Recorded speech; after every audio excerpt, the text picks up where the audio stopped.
Welcome back to another episode of Acceptable Chess. As always, I am your host, John Harden, here with National Master Andrew Hoy. And tonight we're going to be doing some Game 10 games where Andrew is going to be taking on a small group of we lower rated peons and seeing what we can learn from the experience in noticing the difference between how he plays and how we play.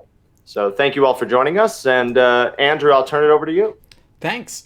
So I have the white pieces. I'm going to mute myself from the call so that I don't totally drive my opponents nuts.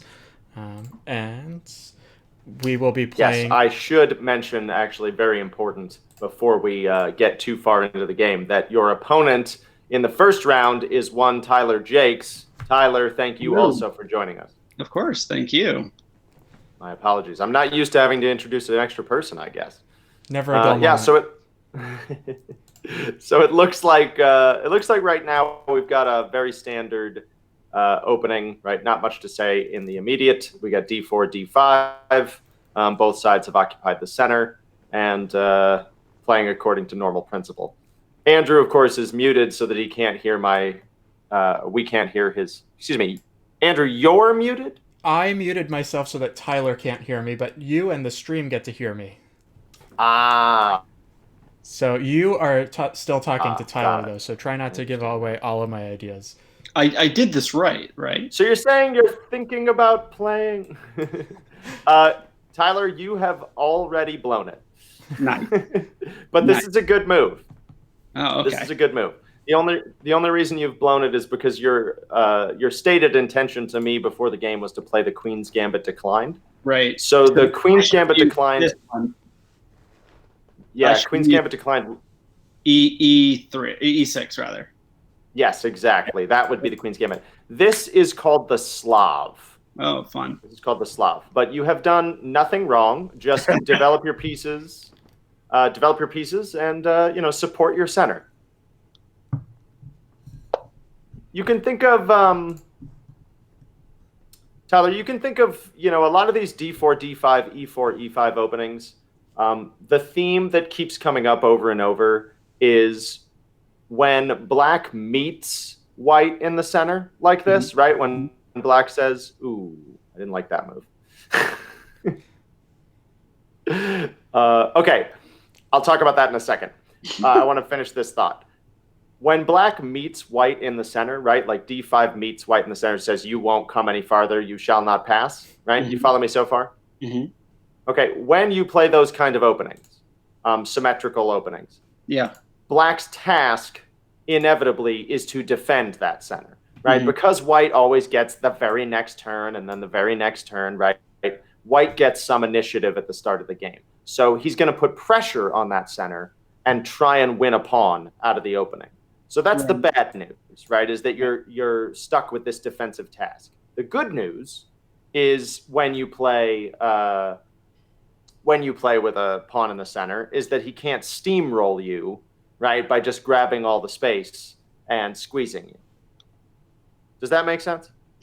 Yeah, it does. I think that I'm now also trying to recover because I did the wrong thing, and I think that's instructive for me because I guess I didn't learn Queen's Gambit declined at all the other day because I just did it wrong. Yeah.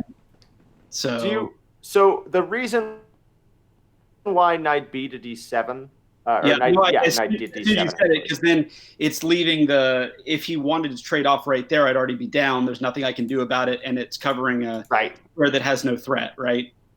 Yeah.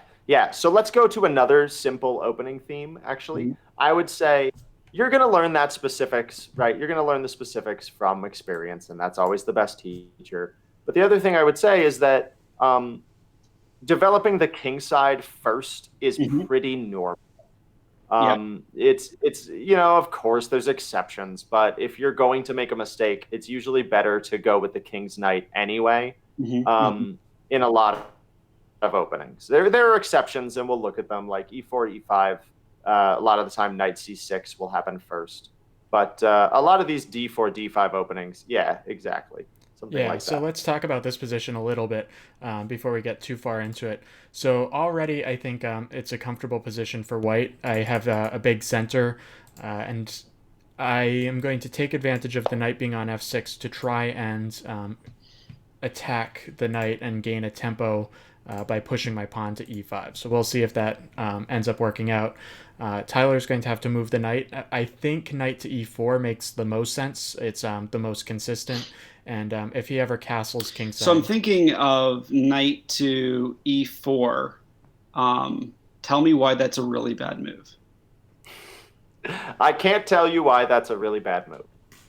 Okay. And that's as much as I'll say.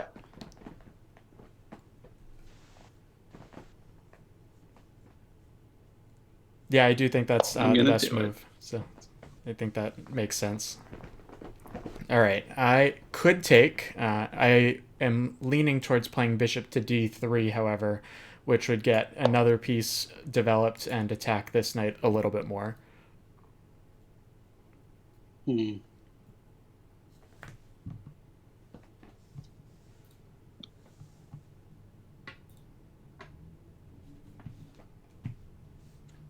So I would say the simplest thing to do in a moment like this would be just to count attackers and defenders.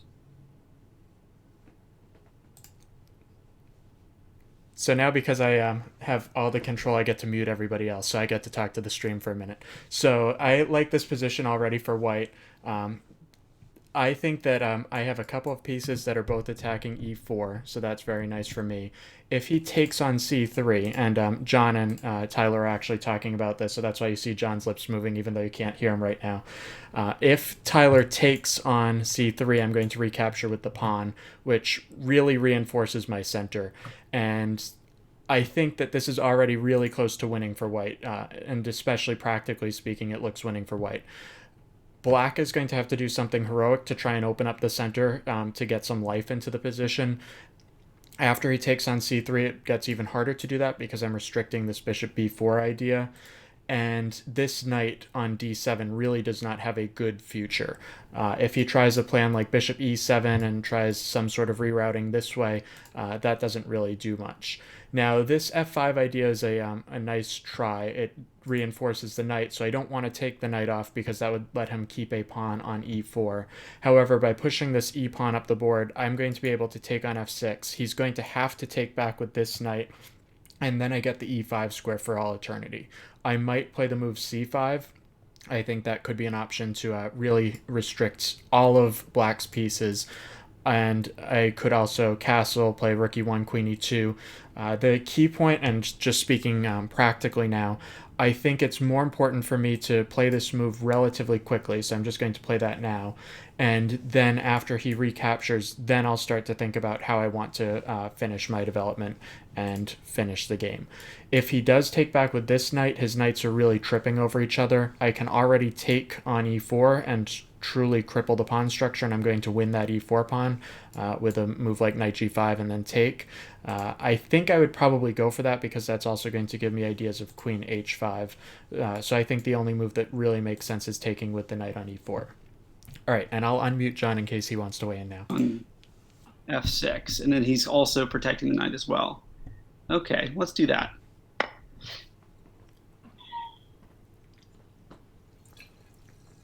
Okay, so I think Tyler was just talking about his thought process, and he decided to take with this knight, which does make a lot of sense, at least looking quickly, because he starts to untangle his pieces. Yeah, I think that has the merit of untangling, certainly, right? Taking with the D knight. We are definitely out in the ether a little. The opening is already gone a little weirdly, and our position has some serious compromises. I'm a little worried about what's going to happen if everything gets traded quickly, and then white may get an attack. Well, like I said, I think we'll see what happens. I'm not actually. I think it comes down to effectively that I did the opening wrong, and so I sort of like did some of the piece moves and then tried to amalgamate into something else. That was very kind of me. I think part of what's difficult about playing a master is also what's really wonderful about it, which is he's going to punish mistakes pretty quickly and efficiently. So you learn what those mistakes are, which is excellent, right? 1,300 players don't push you in the same way. Right. But on the other hand, it can be very discouraging. It can give you a false idea of chess. Yeah. That in order to be successful at it, you have to play the opening perfectly. You really just have to play the opening reasonably to be able to have fun and get a good game. It's just, we're dealing with a higher class of player here. But I feel discouraged even when I lose to a 1,300. So right. Yeah, I get that. I do. Right. So, you might as well lose to somebody that is going to give you more value. I also feel a lot of discouragement when I lose, so I'm going to try really hard not to. How about this? I've been losing at Bullet all day and been very discouraged. So, yes, we're all on the same page here. At least in Bullet, I know that if I move pieces fast enough and they're down to 20 seconds, I might win. Yeah.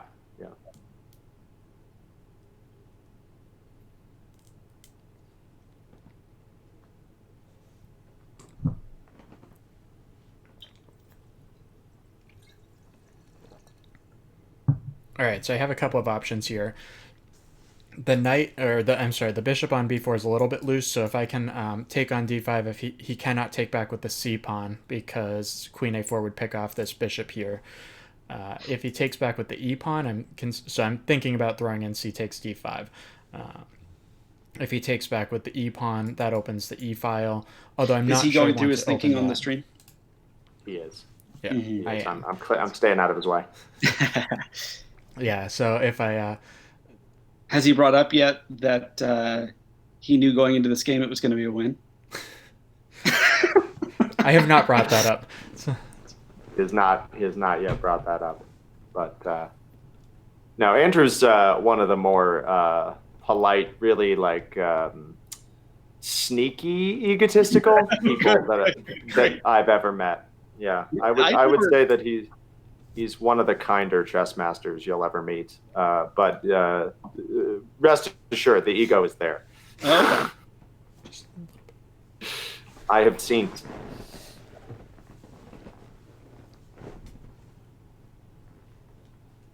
Okay, so I feel very strongly about. Oh, okay. What were you feeling strongly about? No, I don't hate that. I don't hate that. What did you feel? Really I was. I thought I was sort of interested in taking with the pawn there because, E takes or D takes E rather. Just trying to maintain as much initiative as I possibly can. Yep, I understand. And the pawn forces the knight to do something. Yeah. So I also thought. But this pawn in takes was between. interesting. Yeah, I think this in between is okay. I'm interested to see if Andrew has an opportunity to maybe save his light squared bishop now. Right. Yep, that's what I thought he would do. Yeah. So the light squared bishop, Tyler. All minor pieces are not created equal in reality. Once you get into a middle game or an end game, okay, right, later in the game, they all have, right, they're sort of more specific to that game identity, right? I mean, I can't be specific about their worth. You have to look at how they're positioned. But I would say very, very typically in the opening, this light squared bishop is not your friend when you're playing black, right? White's light squared bishop, just to be absolutely clear, is his most dangerous minor piece in a lot of these openings.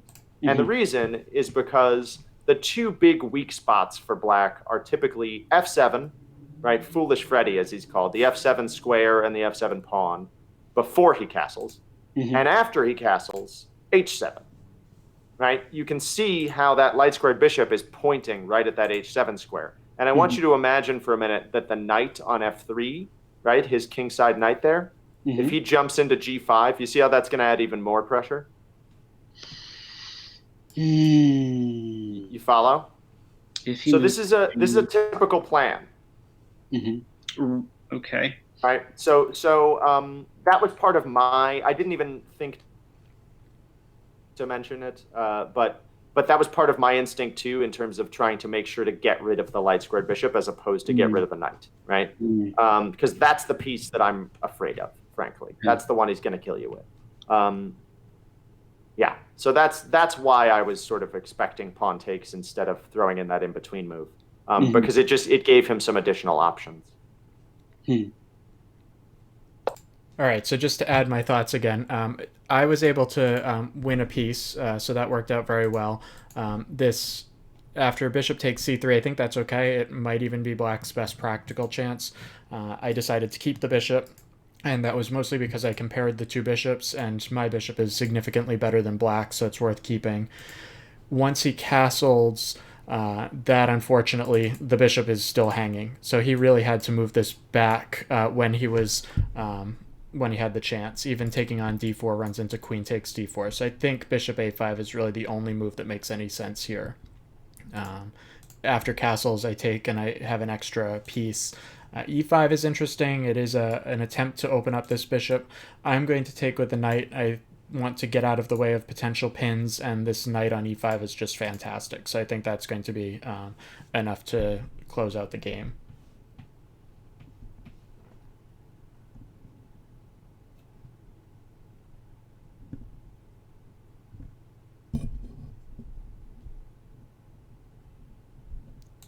Yeah.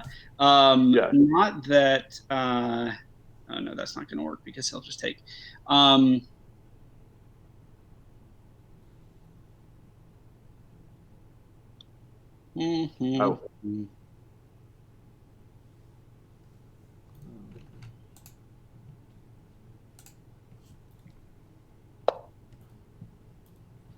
Okay, so queen e7.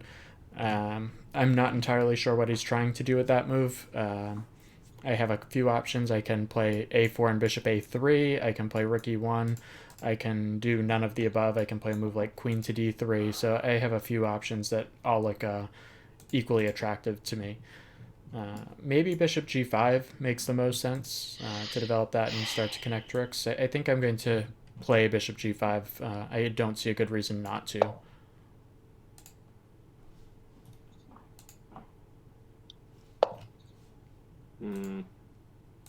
Okay, h6 is interesting. That weakens the light squares a little bit more. I'm going to... I'm trying to decide if I want to throw in this move before I move the bishop, or if I want to move the bishop first and keep that in reserve. I think both are fine either way. This does win an exchange, but I'm not sure it's the exchange I want to be winning. I might be better off doing something else. So this isn't in the way, Tyler, of things to notice as you learn. Yeah. Right. I want you to notice how by making yet another pawn move, putting that h6 pawn, right, moving this pawn from a light square where it was helping to defend your light square. John, not taking you off, but I saw as soon as we started talking about the light bishop that I could not move this pawn, and until he moved his bishop in this place where the only real threat I have is the because otherwise I'm leaving my queen hanging and I can't do that. So I'm very, very, very down in the position, and I did see that earlier, but it is good to point that out, that was not something that I should have ever done.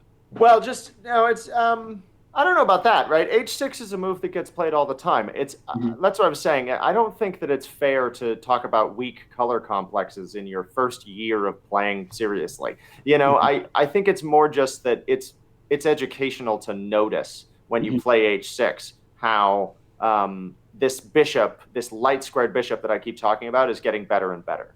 Yeah. Right? He's just like totally unimpeded now, you know, and you can see also that knight on e5 has access to that g6 square as well. You following me? Yeah, I know the coordinates are big. Yes, I see that he can go there. I don't see the immediate threat from that. So if knight to g6, he would well, now it's gone, but he had an opportunity with after knight g6 to fork your queen. The knight, sorry, the rook and the queen, right? Yeah, exactly. All right, so now that the bishop is on h4, which covers f2 a little bit, I'm going to play rook e1 and just line up on the queen. So I'm renewing the threat to win an exchange here. Although I'm not really interested in the exchange at this point. I'm playing for mate, so I might lift this rook. All right, I'm going to take the opportunity to put the queen on d3. I think that's a strong square for the Right, queen. and then here comes the move. Okay.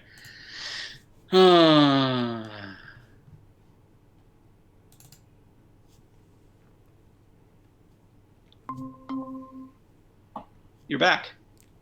I am attempting to fix my video so that it does not seem to want to be fixed. If you click the three dots in Google, that's how to do it. I have set it correctly. It's on the OBS cam. It's just not doing what we want. I don't know why. It's very strange. Okay, so knight to e4 is an interesting attempt. I have a few different ideas. One of the ideas that I was very intrigued by was sacrificing an exchange here. So I sacrifice this exchange, and the moves that he would want to play, things like a queen to f5 or maybe queen to g4 to try and get some counterplay, it don't look like they're quite working out. So I'm going to go ahead and do it. I'm already up a lot on material, so I can afford to give some back. Right. Probably you have to take that. Yeah.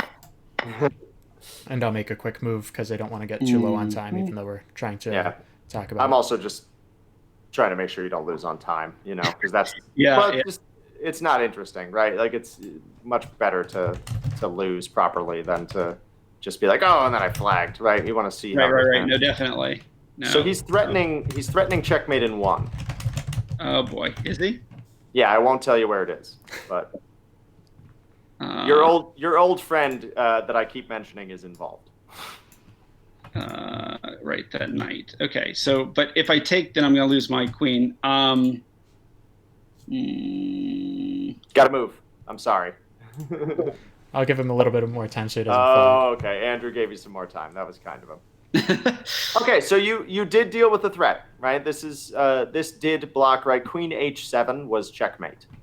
Okay, and I'm going to mute John again because I want to talk about some of the tactics here. So right now, his queen and bishop are both defending this rook. So I have the chance to chop off the supporters this way.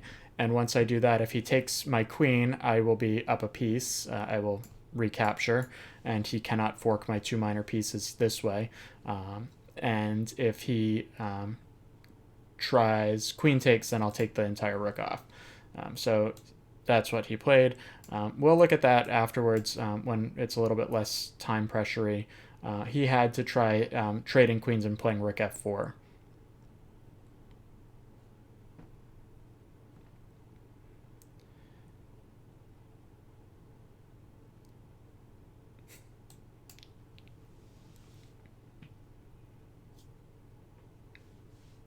John is introducing football analogies. We'll let him talk to everybody.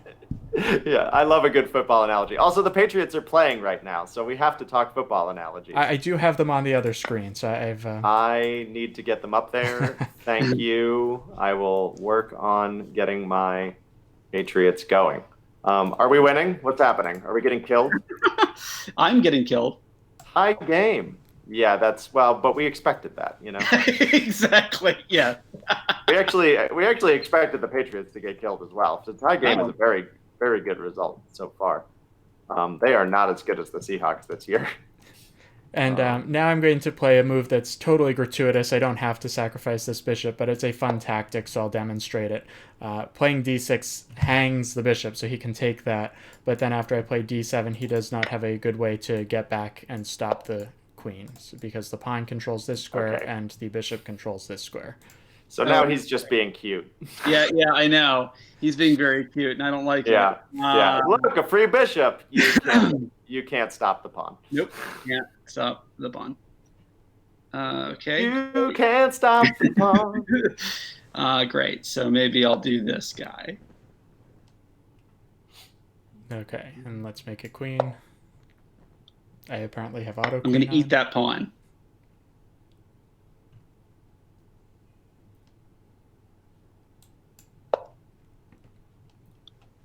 this is just a totally Oh, practical boy. move. There's no reason to have a weak back rank here.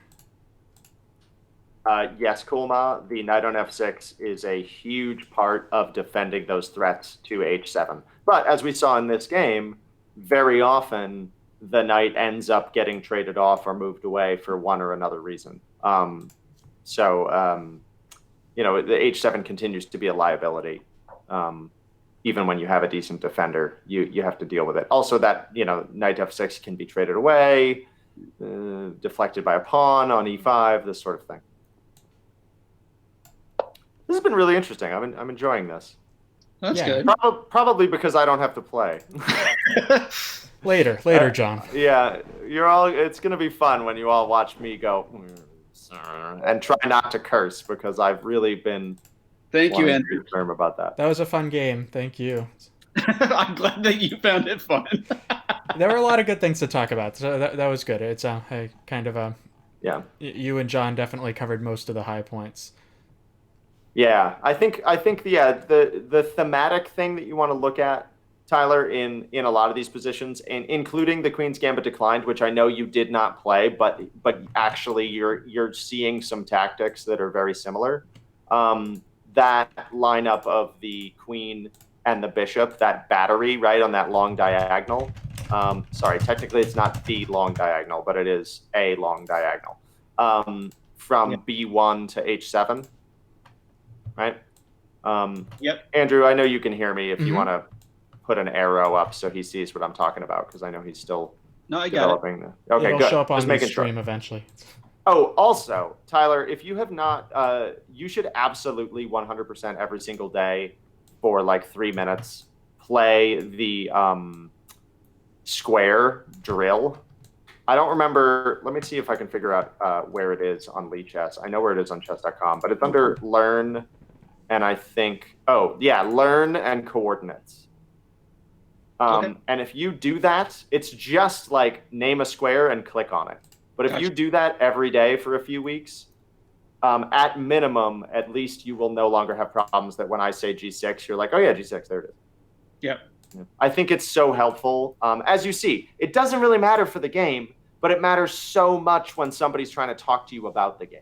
Yeah. Right. So, yeah, I routinely tell my students to do this, and some of them do, but you are an adult and I have higher expectations. So go do that, and I swear you will notice a huge dramatic difference within, a couple of weeks. Thanks, man.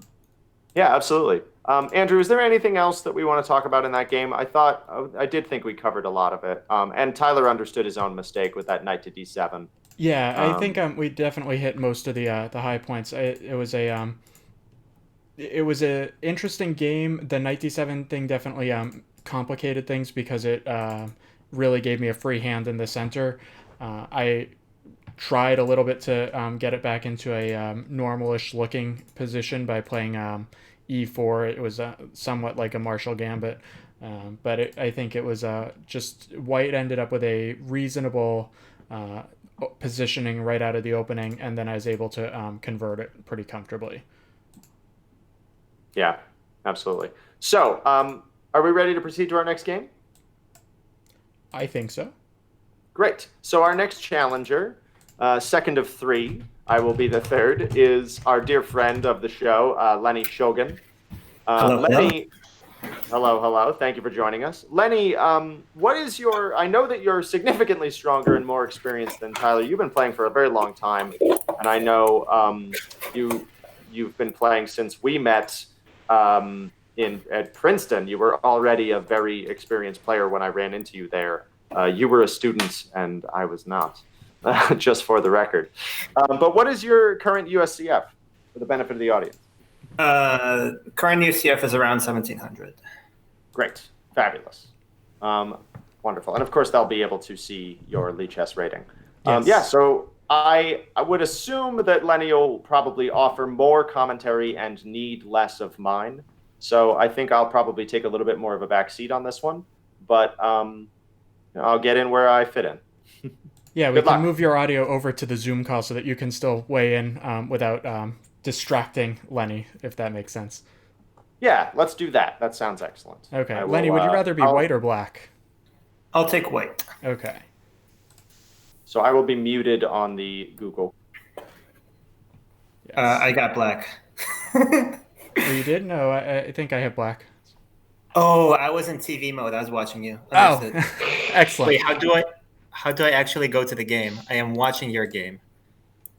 Oh boy. If you refresh, or here, let me send you a link, and That's embarrassing. if you click on that link, Good that should do stuff. it. Good stuff. Got it. I am in the game. Quality. Excellent. And you played e4. Do you have a favorite opening that we should play and talk about? I mean, in terms of, I actually looked at my Lichess stats recently, and I had surprisingly bad numbers against the French. Okay. This is good. John has lots of thoughts on the French, so he can weigh in with those. I do have lots of thoughts on the French. Lots and lots and lots. Andrew, I'm going to rename this stream Beating Lower Rated Players. Okay. All right. I've played the French once in my entire life, and I have to admit it was a transposition trick that I kind of fell for. I do know the bare minimum about positions like this, so I have a few options here. I'm going to play a relatively boring line, so I'm going to more or less duplicate his moves, and then we'll figure out how to deviate a little bit later. So I'm going to start with bishop g4. This way I have the option to capture on f3 later and unbalance the game that way. One of the things that I do want is the option of unbalancing the game and going into a position where I have good winning chances. And I might not get that with this symmetrical pawn structure if I'm not careful. All right, and I'm going to play bishop e7. I have to say, Andrew, I don't... Yeah, go ahead. Go ahead. My apologies. I don't like the knight being on f6. I actually am something that I need to learn more about, actually, that I was having quite a bit of frustration with earlier in bullet games is sometimes, white has the option to play the exchange out of so many different positions. You can play the beginning of a winnower and then exchange. You can, put the knight on c3 and then exchange, right? And it's sort of interesting how that works. I find that when white plays e4, e6, d4, d5, right, knight c3, knight f6, right, to go into my classical French lines, and then exchanges, I'm very uncomfortable because this bishop g5 pressure, I find, is kind of nagging and annoying in a lot of lines. That's much So less fun for you, how you Lenny. handle this. Yeah, so I don't mind this as much as you're making it out to be. I think there are some good opportunities for me to deviate, and I will be able to come up with some plans later. We have Nate Humphrey. Kaiser Soze in the chat wants to know if you're willing to play a fourth guy. Yeah, depending on what time it is, I think we can keep on taking a few challengers. Nate, stick around. We'll see what we can do for you.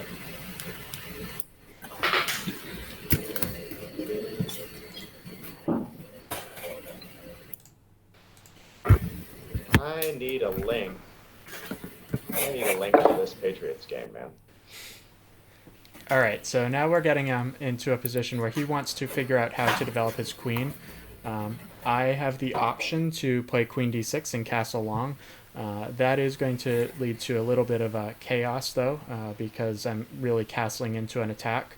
The trade-off is that I, too, have somewhat of an attack on the king side. So I'll play queen d6 now, and I get to keep my options open for which way I want to castle.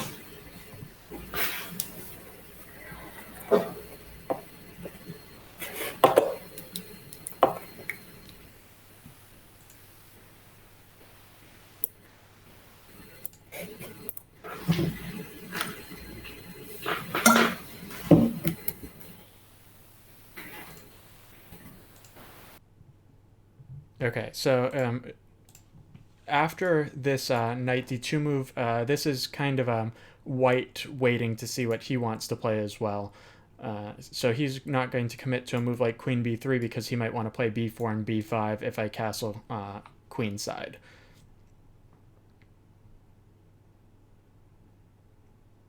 The one thing that I do like about these positions for black, the queen really does a good job of restricting this bishop. If he wants to bring it around to g3, I have the option of playing knight h5 to stop that plan as well.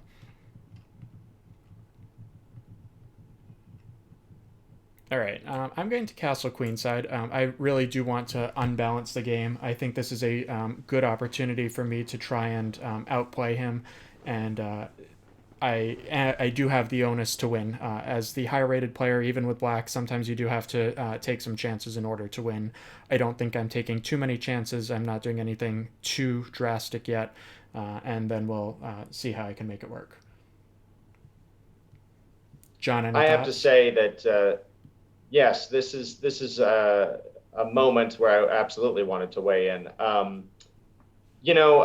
I have had a number of games in positions like this, and I have always castled queenside because I love the chances to attack. But I will say something that you and I have discussed a few times is if white is a little bit further ahead on his queenside attack, right? If b4 has been played or a4, that a lot of the time in those situations I get very leery of castling that way. And I think that is something that is a difference between us, is that you're a lot less afraid to castle right into the teeth of those pawns than I am. Well, don't misunderstand. I'm also terrified of these positions. I just know that sometimes you have to go for it. Yeah. No, I do understand. Absolutely. Yeah. The idea of letting your opponent suck out with a draw by going into this sort of old way of playing the exchange where everything gets traded on the e-file and you have to kind of wander around with your few minor pieces remaining. Mm-hmm. That's not the way I want to do it. Although I would imagine that you would have good chances to beat him in the end game as well. Yeah, and I don't disagree, but I can always keep that in reserve, and I get to play the middle game before trying that. So now I'm thinking about the plan of h6 and g5, and after bishop g3, dropping the queen back to d7. I could also play knight e4 in some lines. That might sacrifice a pawn, but I would probably be willing to sacrifice that pawn under the right circumstances if I can get a move like queen g6 or queen f6 to happen under favorable circumstances. I don't have to worry about my king yet. And then the last thing that I'll point out is at some moment I would like the opportunity to play king b8 and just tuck the king away to a safer square. I'm not going to be able to do that quite yet because it's a very sharp position and I want to play quickly as opposed to dilly-dallying. All right, so let's go for this h6 and g5 idea that I was just talking about. He also has the idea of bishop e3, which makes sense in some lines because once the bishop comes to g3, I'm going to be able to capture it and force a pawn weakness on the king side. So if he wants to preserve his structure, he can play bishop e3. I think that does give me a little bit of a free hand with g5, and g4 will be coming eventually. So I do think he probably has to try this pattern, even if he's not thrilled about the weak g3 pawn. And then I could also play knight to h5. So I'm going to think about that a little bit and whether I want to do that right now. If I do that, that lets him trade off the dark square bishops, which is my classically good bishop. I have a d5 pawn, so the dark square bishop is the good bishop for me, and it's the bad bishop for him. I don't think that's as important as the dynamic features of the position because it's opposite side castling. So I would consider this more or less without worrying about the actual structural ramifications and mostly thinking about how it would factor into my attack.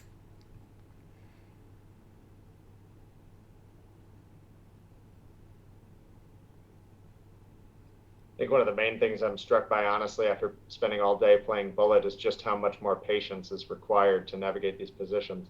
Yes, exactly. Much more civilized. But no, I think you covered it really well. I mean, I can't say I have an awful lot to contribute here. It looks fairly standard. I do like this idea of knight to h5 that you've just played. I think I think that was what I wanted to go for there as well. Yeah, it's a very common I had idea in no the interest in French, letting him. especially in these lines where the bishop comes to h5 and or g5 and h4. Usually black wants to Assuming he preserve this takes on bishop. e7, right? If Assuming he he takes on e7, you were thinking of taking with the knight? Yes, I will almost certainly take with the knight there. Right, of course, that makes sense. We don't want to expose the queen to attacks down the e file. And also, I do find that this c6 knight, often in these exchange French positions, he comes out to c6 so that he can maybe think about troubling the bishop with knight to b4 or just put some pressure on the d4 pawn. But once the middle game structure is established, he often seems misplaced. Yeah, So I'm definitely. happy I'd to like see to him get this knight find a new over home. to f4 or somewhere around there to contribute to the attack. Yeah, that makes a lot of sense. Yeah, having both knights able to jump in there would be delicious. Okay, so that's an interesting plan, and White's threat is now to play knight e5 now that he has broken this pin. One other idea is this does stop knight f5. That would just hang an entire knight, so we'll very carefully avoid that. I don't love that move, though, because it takes away some retreat squares from the bishop, so I do think this gives me the opportunity to play knight to f4, which I'm going to play.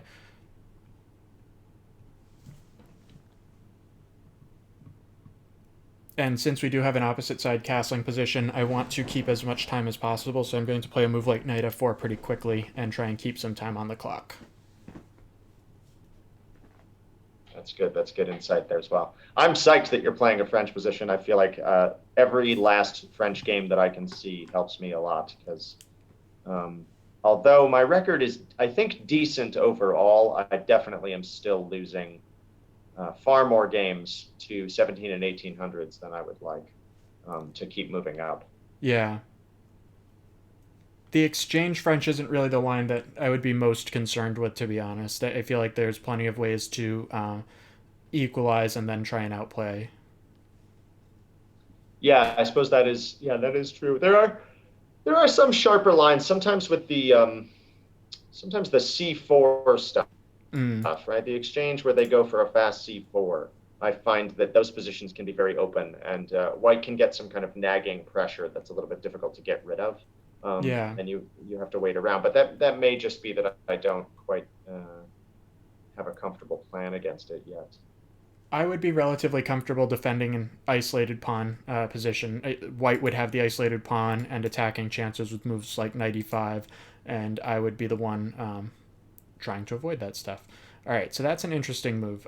His threat is to take on g4, which is totally hanging, but I can't even defend it normally because he's going to have bishop f5 tricks in a bunch of lines. So I have to be a little bit careful about how I play here. That said, I am tempted to still take here, and I don't think that this fork is anything to really be concerned about just because there's so many problems that he's going to have to deal with. But for example, queen g6, and if he takes on h8, it does hit the queen, but I can recapture with the rook and I would have an extra piece, or I would have 2 pieces for the rook, so that would be good for me. He is defending this with the knight, so he could theoretically bring both knights to c5 and e5. And long story short, my inclination in a position like this is to keep the pieces on. It's the bishop is equally good on e6, I believe. It's still going to keep an eye on the king's side, and this way I can force him to do something, and now he's going to have to find another move that might be a little bit hard to find. The bishop is really low on squares.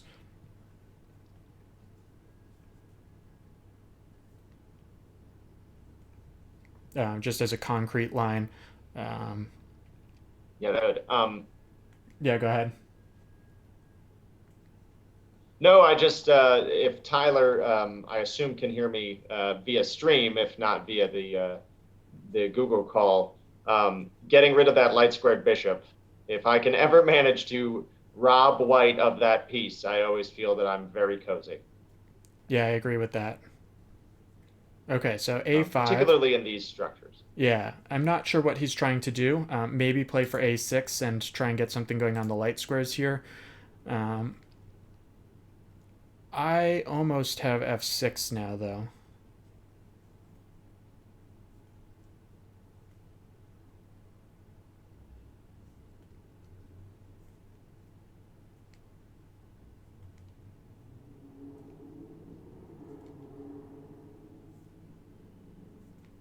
It's not quite winning, but it's extremely unpleasant for him after I play f6. But let's try to prepare it a little bit with g5.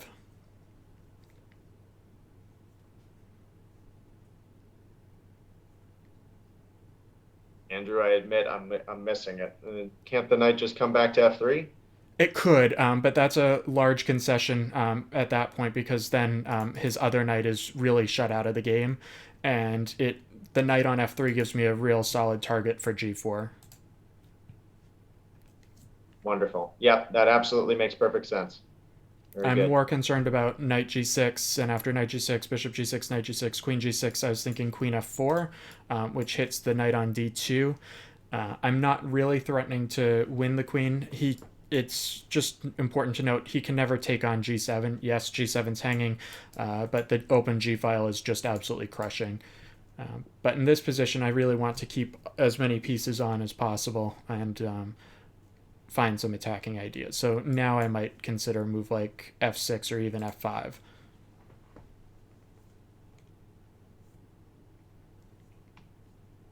Okay, so b4, I think the time has probably come for me to take on d3. The other move that I'm considering is rook g8. All right, I'm down on time, so I'm not hugely thrilled about that. We do have the increment, and I do think it's important to explain everything as much as I can, so I'm not going to worry about it too much yet.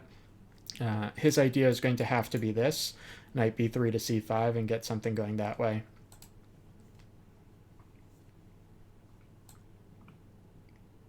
All right, I'm going to start with rook g8, and now f6 is once again a large idea.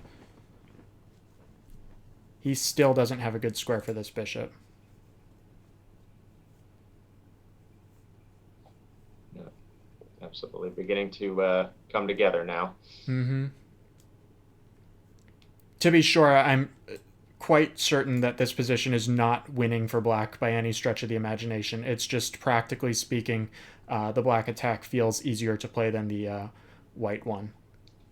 Yes, that's what I'm struck by as well. I think that white still has opportunities to blow up your king side, and depending on the time control situation, I could see it being an issue to make sure that you don't fall victim to a sudden, surprising strong move. But I do think that after a number of turns of playing conservatively, figuring out what the best thing to do is, everything is starting to look very normal in terms of the attacking ideas I'm trying to get at. Yeah, definitely. But it's interesting for me to see them sort of take shape gradually as opposed to, just sort of going hell-bent for leather after, push the kingside pawns and, don't worry about it. I see how much preparation was involved. That's instructive for me.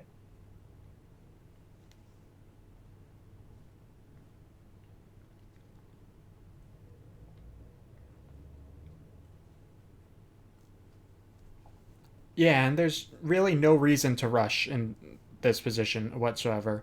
I have many, many ideas. Knight takes, knight h3, knight e2. So this knight is a very strong piece. It's probably the best piece that I have.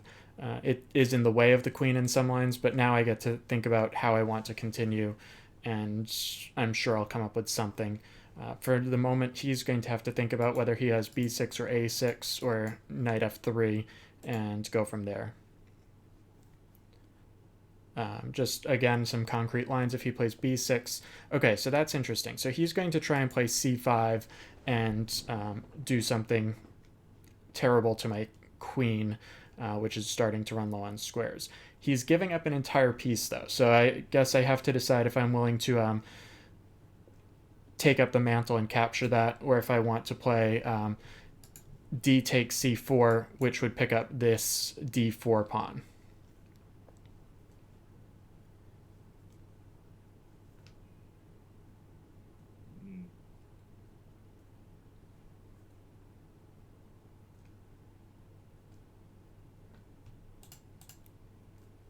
Yeah, so everything looks pretty nice for me.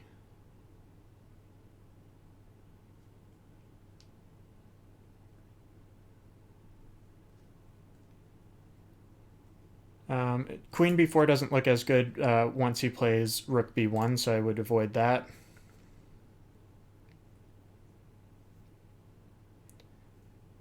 Frankly, I'm leaning towards grabbing the piece.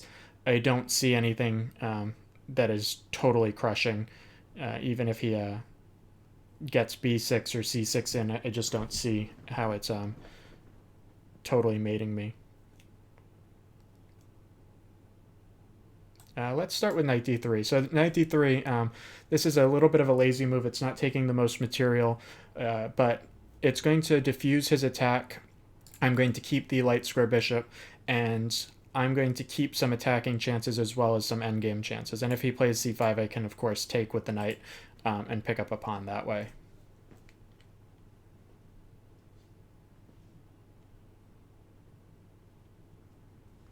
Yeah, I have to say I was a little bit leery myself about if takes on c4, the c file coming open, and these ideas of now if your queen has to go wandering for any reason, b6 seems like a very strong move, threatening a checkmate, and also if you take, right, giving away the a file and causing problems there. Exactly. So I can understand the conservatism here, although I did really want to see what happened if he took the piece. Yeah, so he's trying the c5 idea, and I'm going to take it. So I'm gaining a pawn this way. He can retreat the knight at this point. He can take with the queen. If he trades queens, I'm up a pawn for nothing. So he's going to have to find something a little bit more incisive than that. All right, so he does take back, and let's take here.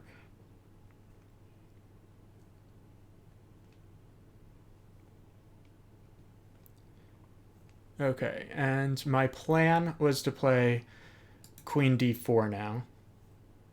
But bishop f5 is also an interesting idea.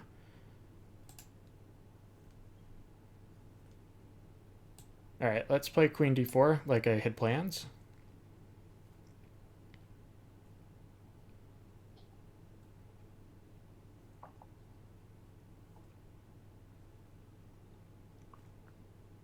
So this structure I'm not worried about. At some moment I'll be able to diffuse this. I wish my king were on b8 instead of c8.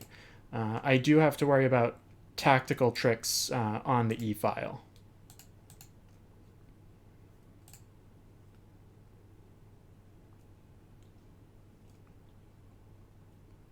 Okay, so he's attacking my queen, and here I was considering both bishop f5, which after takes, I think I have an extra pawn, but he gets a piece back, so that's less good. And then my other idea was to play queen g4. I'm not sure that queen g4 is going to be quite enough for me, because I do think he can probably grab a piece. Yeah, he can definitely grab it and survive, so that is something that we do have to think about. And then the last idea that I was thinking about was queen to f4.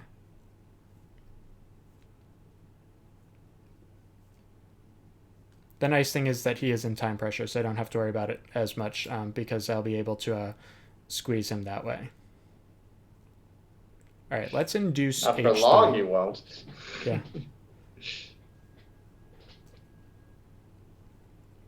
Okay, he did not find h3, so now I really don't have anything to worry about.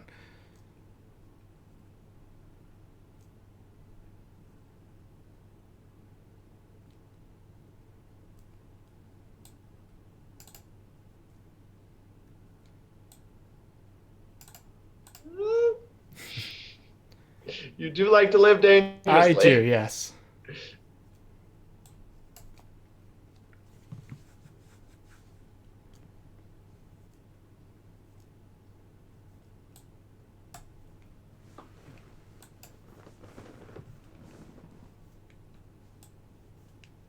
Okay, and here, this was as far as I had calculated. I did not see anything where I'm getting mated, although I might be in trouble after rook e7. I think that's a big problem.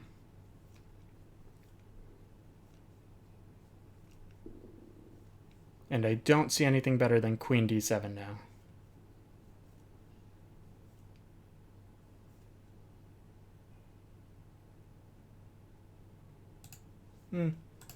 I don't see the mate yet, so I'll go for this.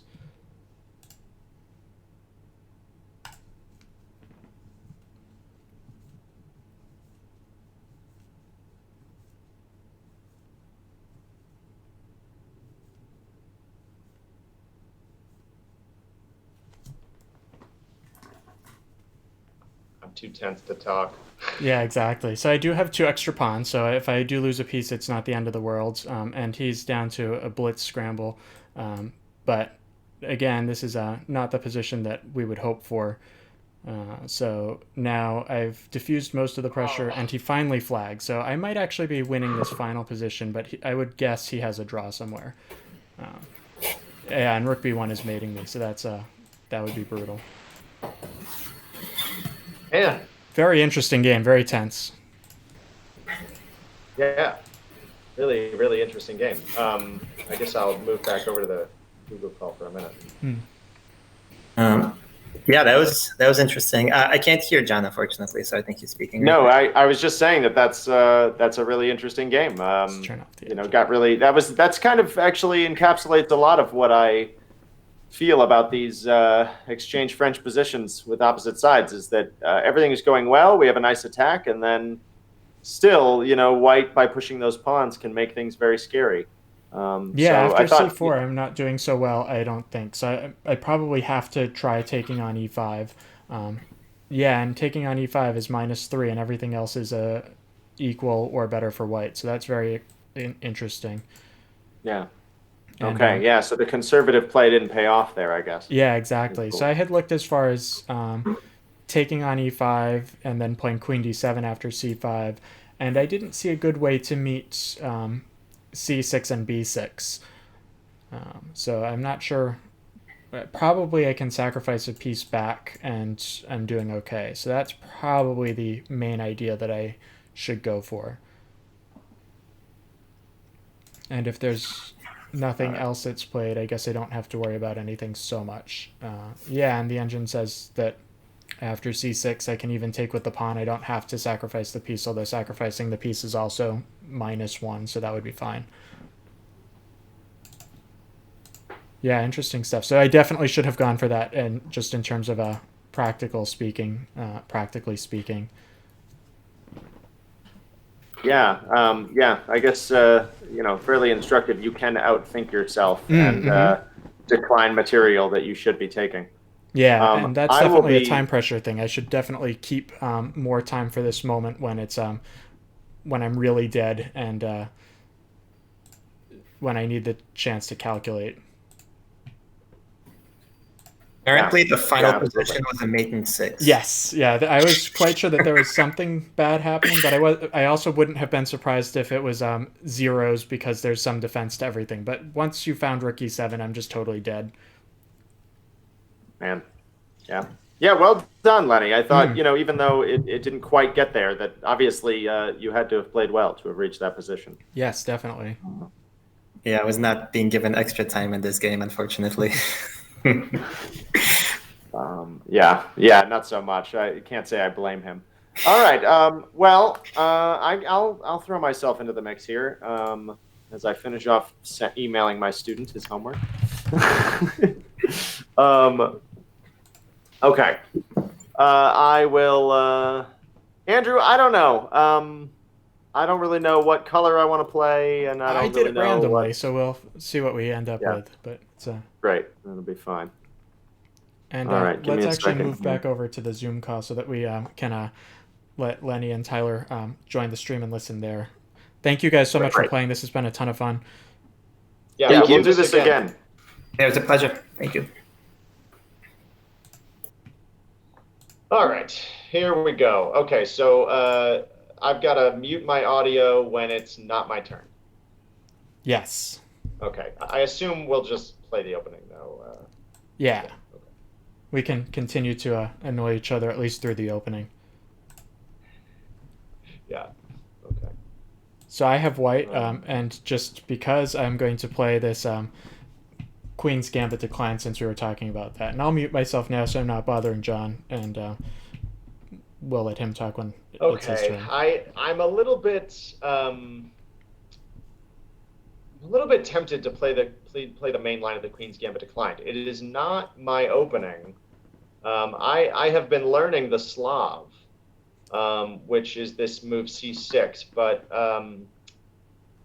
I'm kind of tempted because we did just have a class on Friday night in the Queen's Gambit Declined. I think that I'm going to go that way.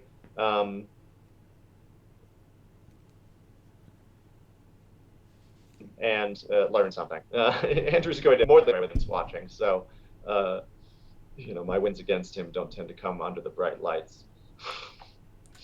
Okay, now I got to mute my audio. All right, so we just are going to play normal opening, and then we'll figure it out from there.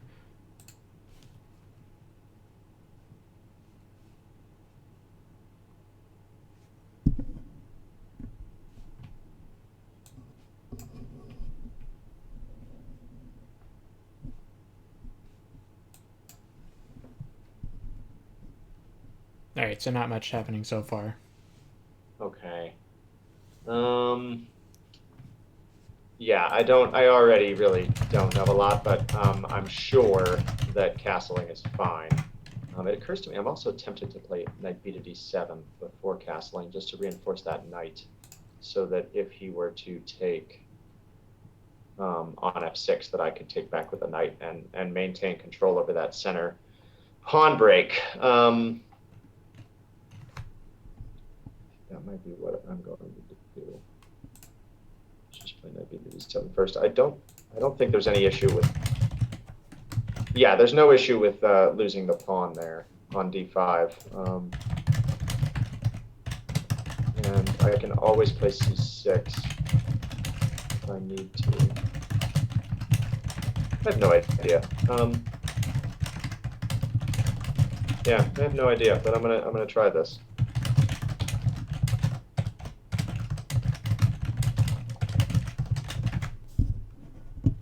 All right, so John's going for an orthodox line. He'll have to play c6 at some moment. In the meantime, I'm just going to continue with e3, maybe rook c1, maybe bishop d3, and then we'll decide what to play. Because the bishop's on e7, they don't have to worry about bishop e4 stuff. To be normal.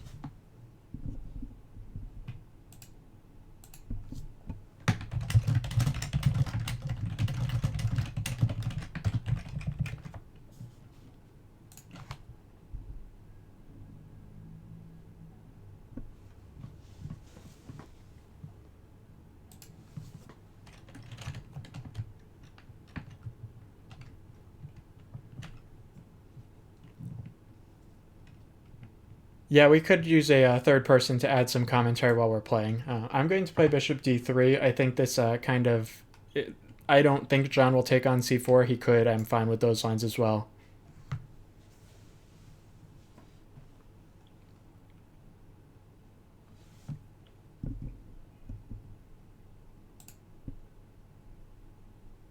John doesn't have much to say, apparently.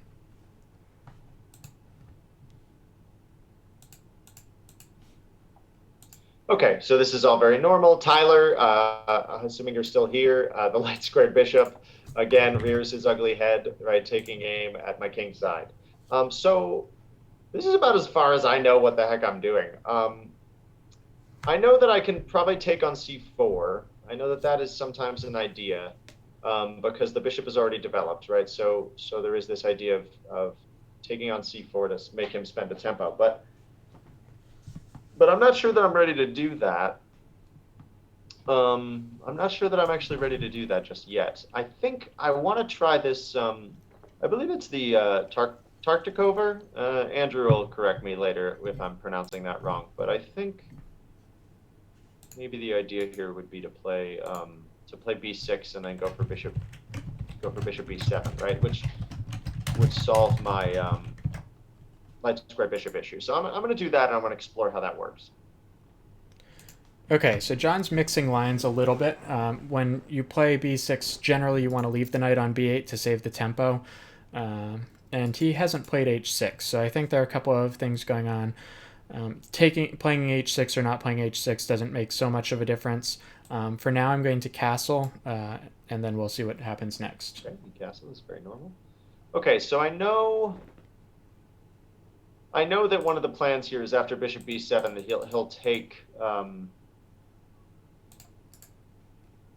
he'll take on d5 so as to try and stick me with that pawn. But I do think that's also probably okay, because I think that's one of the ideas here based on the class that we taught. So I think I'm okay with that, and I think probably let's just develop. And I'll find out what I did wrong later. I am mind... Stop talking.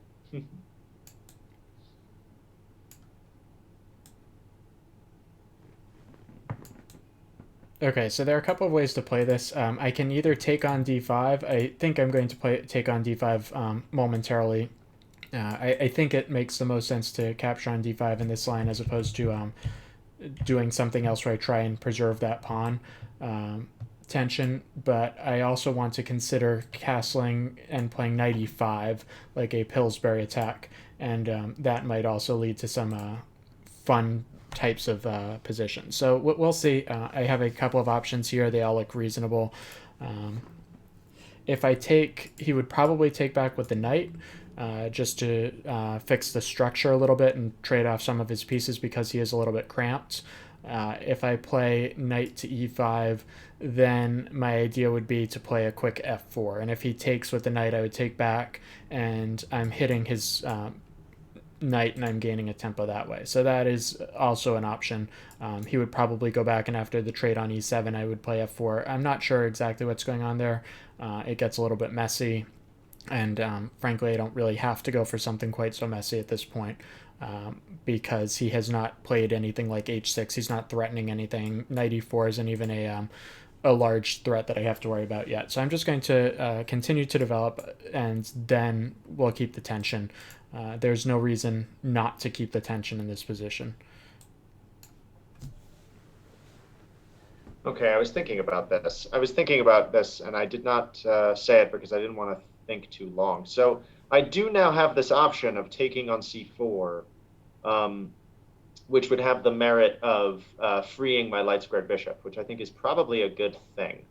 I am going to have to be a little bit mindful of there being a little bit of pressure maybe on the c7 pawn. So I'm thinking now that maybe I will take on c4, he'll take back with the bishop, and then maybe I'll play c5. Now the alternative is I could play c5 right away, which is also a possibility.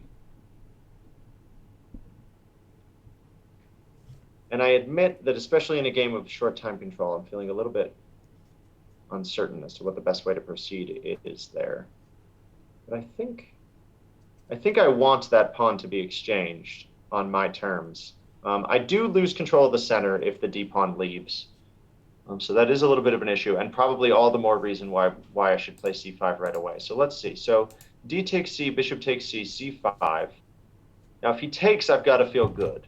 I think I can take back with the knight. I'm hitting his bishop, and actually there I'm doing very well. Now I'm realizing, because if he moves the bishop, I can trade queens. And I think that relieving some of the pressure here and getting some trades is good, because white does have a little bit more central control, a little more space, I think. Although I feel okay. If he pushes is really, maybe if he pushes d5 there, maybe that's really not, maybe that's not much. Yeah, okay, let's go for this plan. Let's see what happens. Okay, so John takes. I think that makes a lot of sense. Certainly He's going feel to happy follow that about up the with fact that my c5. light square The bishops. main idea for me here is that I'm going to be able to play e4 and e5 relatively quickly. I'm a little bit tempted to play bishop e1 and sacrifice that pawn, but I think that's just a little bit more than I need to do, so I'll take back.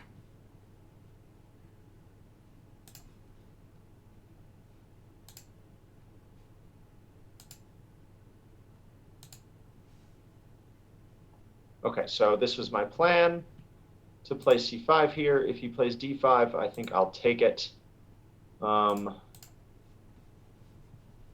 with the pawn, and then so c5, d5, e takes d. I guess my c5 pawn does look a little stupid there after. So what could I could instead, okay, so I could consider playing knight e4 here instead of c5.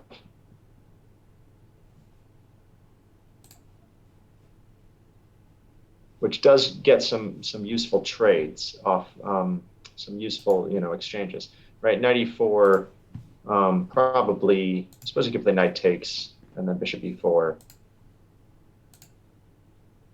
Bishop takes, queen takes. I'm not sure that the order is critical there. Does c7 hang? It may. Okay, I'm gonna go for c5. At least it turns my potential backward weakness into a possible strength. I am conscious of the fact that I might not be as well developed as I need to be to make this happen, but I'm gonna try it and we'll see what happens. Okay, so John did in fact play c5. I'm looking at a few ideas. I can either play rook e1 and prepare e4. Then the idea that I was also looking at was to play d5 right away, and I think that's a more exciting line. And this is taking advantage of the fact that he has not included h6 and bishop h4 in some lines. The queen coming to d5 will defend this bishop. So let's go for it. Okay, yeah. I realized I miscalculated earlier also. I had this idea of knight c5 hitting the bishop on d3, but of course that bishop has moved. So this is what I expected him to do because it's active. I do think I want to take that because the idea of d6 here looks horrific, I think is fair to say. I could consider taking with the knight first. So it takes with the knight, probably bishop takes e7. Oh. Do I have a boomerang trap here? It would be just like Andrew to leave me a boomerang trap. That's pretty funny.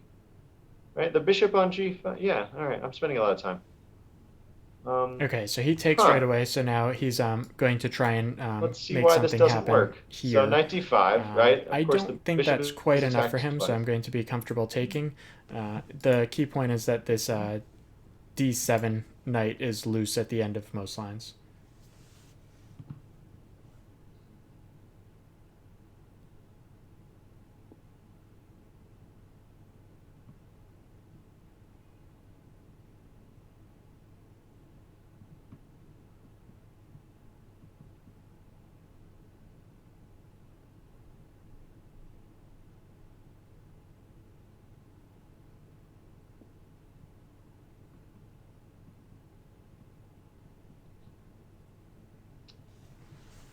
Okay, so he takes back. Now if I take here, this is fine. It would also be fine to take on e7.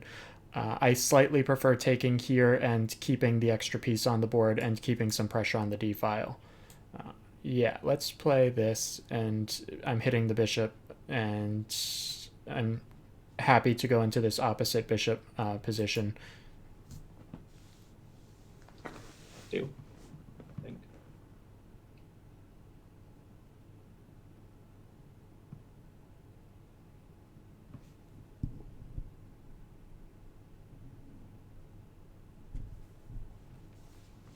Okay, it helps if I notice when he moves.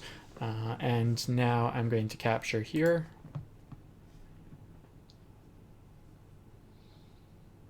I think his bishop is better than mine.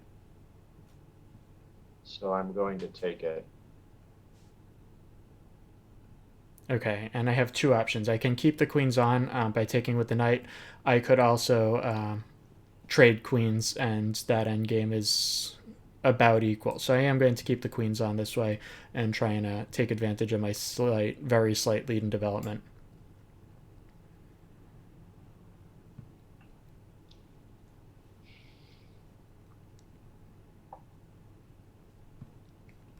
Okay, so he's moved this to attack my queen, try and gain a tempo. Yeah, Nick, is a 4 and 2 pawn chain considered better than a 3 and 3? It's tough to say. If we keep some pieces on, it's better for white because I'm going to have an extra kingside pawn, which gives me a little bit more control of the center. In a pure king and pawn endgame, it would probably be better for black. It depends on where the kings are, because he can make I an noticed that outside pass somebody pawn got if my king banned. I'm stays kind on of curious about this that. side.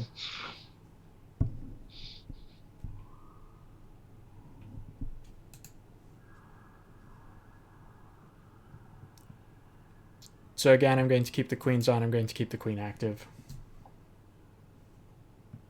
Okay, well, clearly I can't tolerate that guy.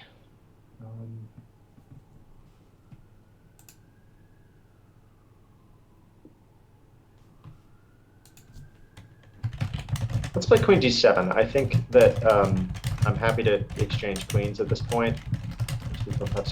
Yeah, I've got equal material, and I need to start defending.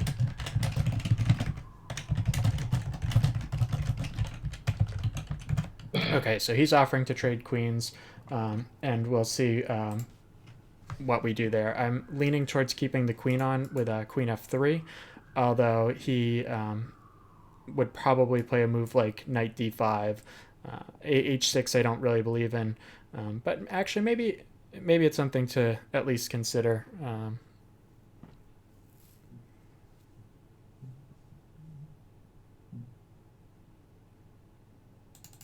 Yeah, I don't believe in h6 at all. I think it's too slow. So let's play. I don't know, hard to say. So if I play queen f3, I think his best move would be queen d5. So I'm slightly preferring queen f4. Yeah, I'll try queen f4. Okay, no surprise he didn't want to trade queens.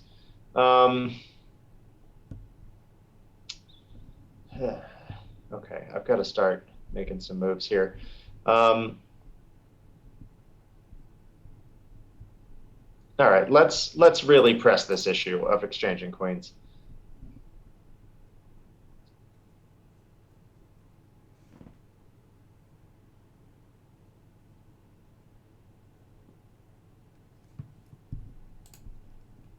Okay, so John really wants to trade even at the cost of giving me the entire center.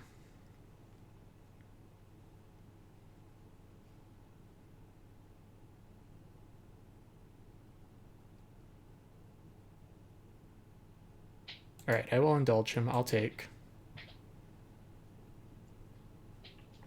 He recaptures, which I think is good. No surprise I mean, there. what else is he going to do, really? And let's play rook d1 right away, and he's going to have to play rook d8. Okay, yeah. So I knew that I would still have to deal with the rest of the game. But I think the reason I wanted to exchange queens, it's not very sporting of me. It's not exactly playing for a win, but I just knew that I don't have a lot of time. And when I don't have a lot of time, making sure that he doesn't embarrassingly checkmate me seems like the best thing. But I also can't let him grab the file. I'm not sure that it's actually so important which rook, but I guess let's go with the A rook, because the other one maybe is useful defending f7. Although on the other hand, yeah, I don't. It's probably 601. Okay, so that might be the right rook. It's hard to say for sure. The advantage of this is that he can play rook e8. So if I play a move like knight to e4, he keeps an eye on that. I don't want to play h3 quite yet, because that would really force him to go to a good square.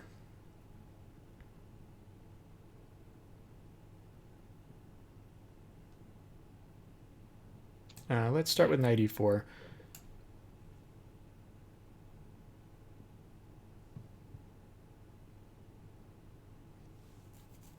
Okay. Let's get central. He wants to. Seems like he wants to maybe try and advance his rook, and I don't want to let him.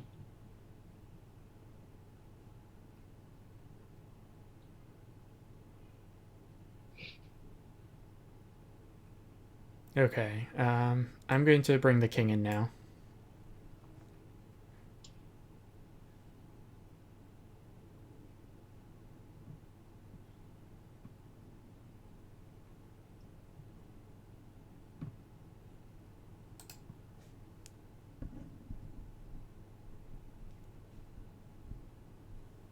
He can try this move knight d3. That looks strong. Okay, he went for f6. Very defensive.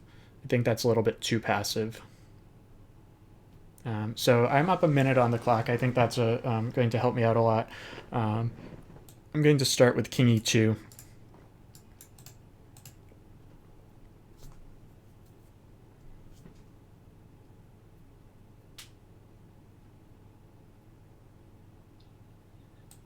Okay, and now let's try b4.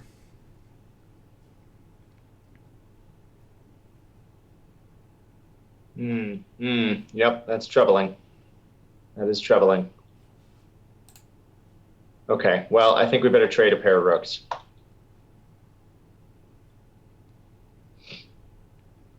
Okay, I'm going to take with the rook and get the d file. He's going to grab his pawn.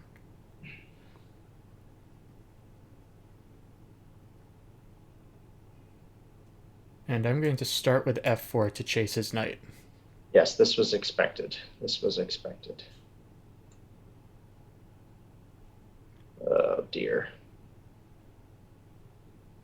Okay, so I'm going to drop a pawn back to him, which is no surprise. But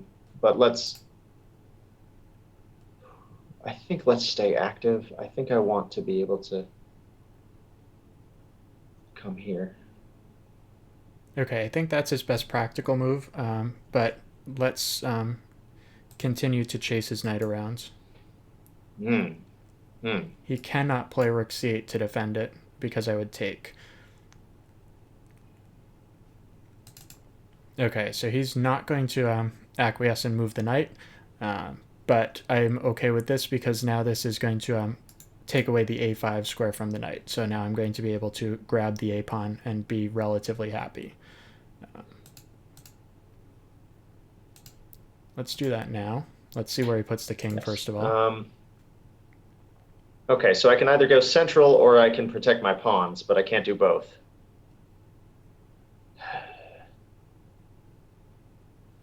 Yeah, this is playing not to lose. It's playing not to lose.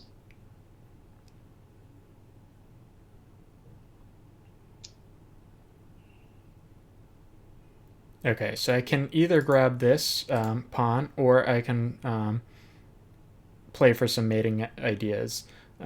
Maybe g4 is an interesting idea. Yeah, let's play g4. I think he's going to have a hard time finding a way to continue.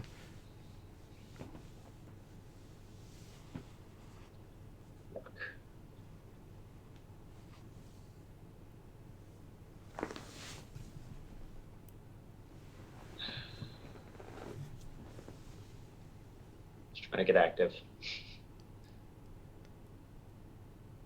All right, so I'm up on the clock by a lot. I think he's going to have some real problems now. I have to find a way to finish off the game without messing anything up. One idea is h4 and h5, and then once the king goes to h6, I can do something nice with the knight, whether that's playing g5 check and taking off all of his pawns over there, or playing knight g3 with the idea of knight f5. They both look pretty good. He's not actually threatening anything with the rook, so let's play h4 and h5. Yeah. I'm getting very passive, very passive. Oh, God, no time. Okay, so his knight's really going on a journey over there. He's got this idea now.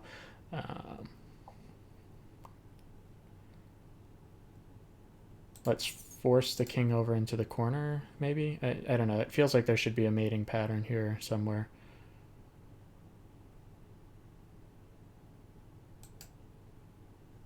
Yeah, so I think I have this now. Jeez. Yuck. Yeah, okay. That's disgusting. It's a nice mate. Okay. Oh, so well, there's nothing to be done now. No, it's fine. It's fine. I didn't want John to flag. Okay, interesting game. That was right down to the wire, huh? Problem with problem with just getting into an unfamiliar endgame. It didn't even occur to me. Didn't even occur to me to make use of my my pawn majority. You know, the clock here is really that was very difficult. That was not a time control that I was used to. Yeah. I just invited you to a study so we can look at it. Great. That sounds good. Yeah, I thought I played okay through the beginning, but used up way too much time and didn't have enough to didn't have enough familiarity with the position to think properly. Although, yeah, okay. So even Bishop G5 was better. Yeah. Okay. Where? It looks like maybe on sorry, yeah, on move. Here, will you make me a contributor? Oh, so that I absolutely. can, Yes. yeah, that's why. There you go. Yeah. Okay, so without the benefit of an engine, so that I Mhm. don't. I felt like this. Is it the Tartakover? Is that the name that? Yeah, you mixed lines a little bit by playing knight d7 so early. If you leave the Got it. knight on b8 and castle and play b6, that's definitely the Tartakover. Got it. Okay, great. Yeah, I thought. Yeah, I'm not sure what compelled me to move that knight. It was a little bit strange, but I just decided that it was something that I could do. So if you took on f6, I could put a knight back there. But yeah, and then this position seems like it's working out. Are we For still me, synced? Or okay. can you click the sync button so that we jump to the same Yes. position? Hang on. Yeah, I think probably I just need to refresh. Yeah, How's there that? we go. Perfect. Yeah, there we go. Yeah, so excuse me. As I was saying, yeah, so I expected you to play d5, and it seemed like I was okay, but I felt very much Yeah, like I it's didn't have any definitely time close to calculate equal. anything. Yeah. Yeah, I felt like I didn't have any time to calculate anything. I was amused by the almost almost a boomerang knight trap, but of course I have to give a knight in order to get a bishop, so it doesn't quite work. Yeah. But this might have been a better way to continue. Yeah, I definitely prefer this to the game continuation. I was going to be relatively okay with this, and then I was leaning towards playing f4, and I guess depending on where you go with the queen, it's probably better for black, but it's definitely confusing and G6. unbalanced. No, I'm kidding. Yeah, anything but that seems okay. G6 hangs a fork. That would not be good. But yeah, I guess.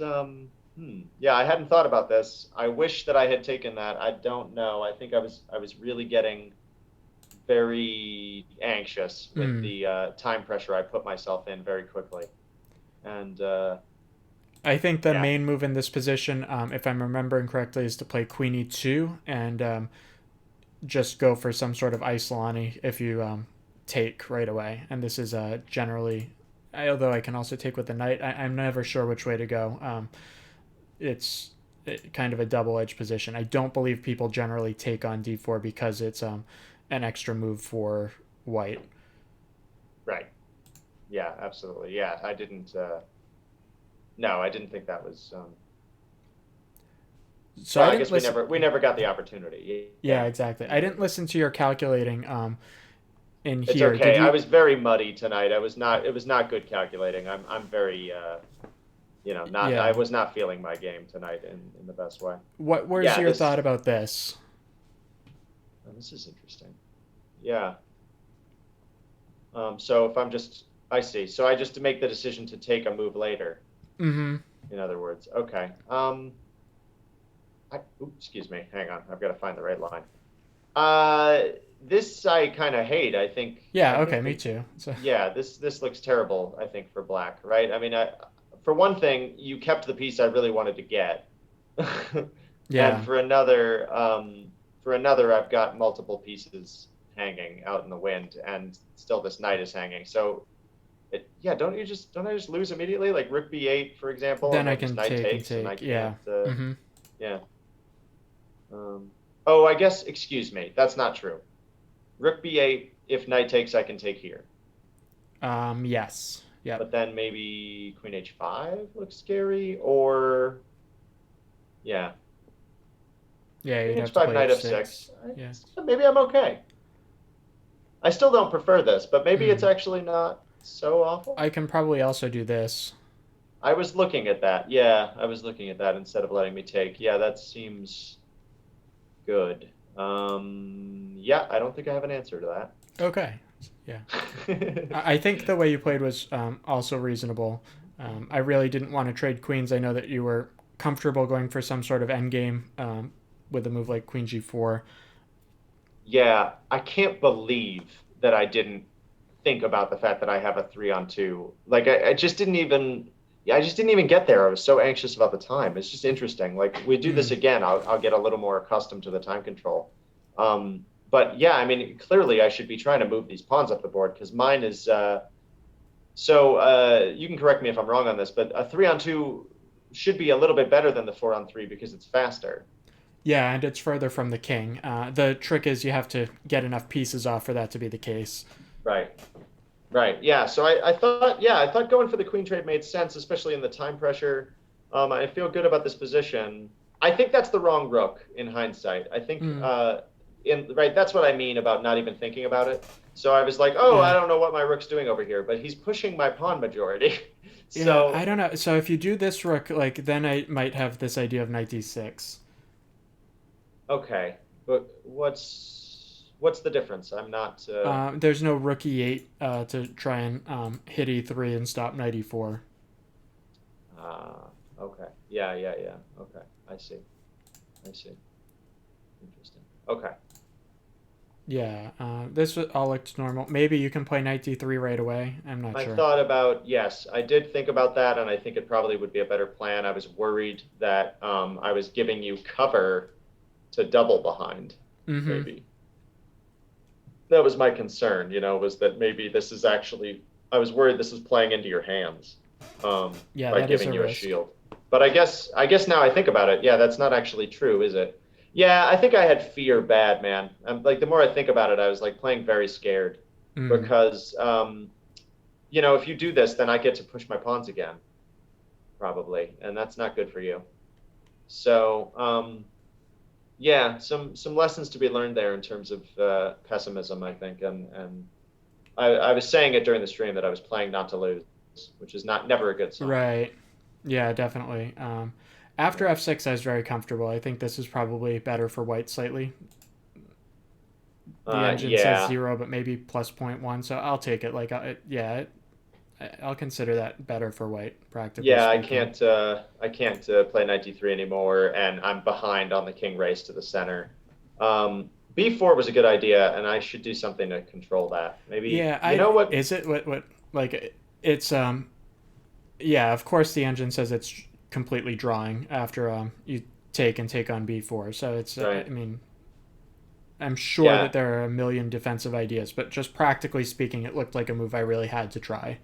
yeah, absolutely. Yeah, I wonder about maybe playing. So here, I don't like c4 can't be anything, right? Because I think you have this, Yeah. maybe. Hmm. Well, I maybe do. not. Yeah, and the king's Okay. defending d1.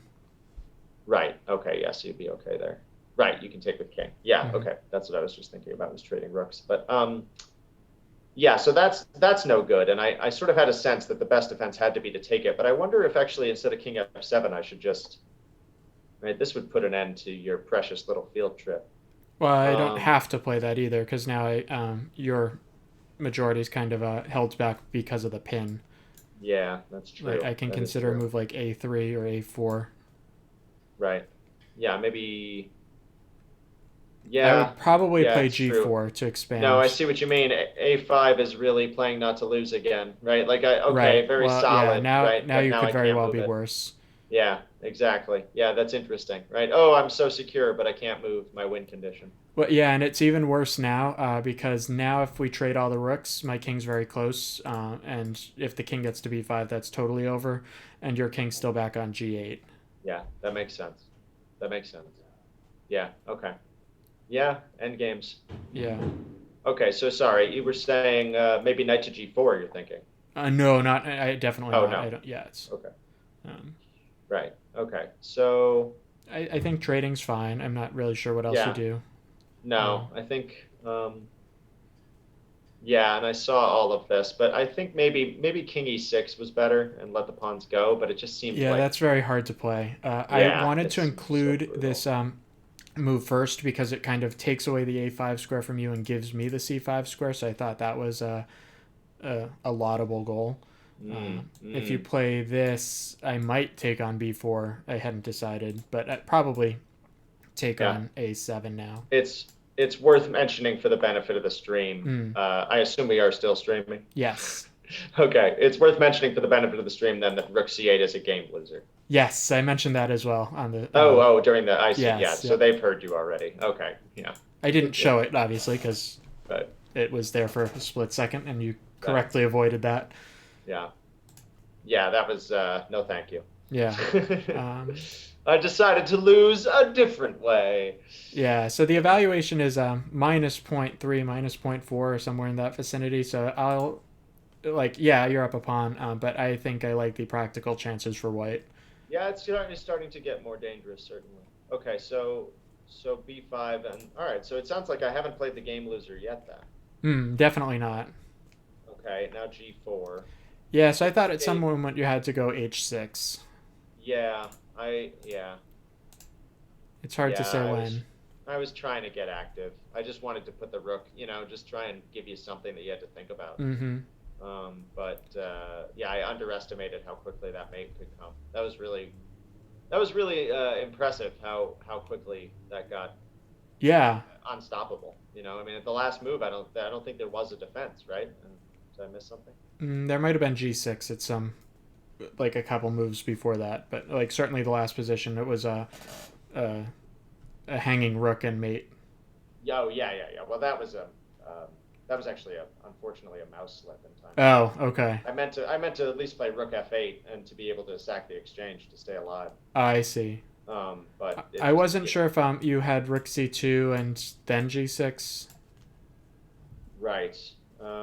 Certainly not in Yeah, this okay. position, because this is going to be pretty bad. Right. Yeah, Maybe this is here. what yeah, this is kind of what I had seen was that I Mm, couldn't quite get all the way there to calculating it, but I saw that it was not helping me out. yeah.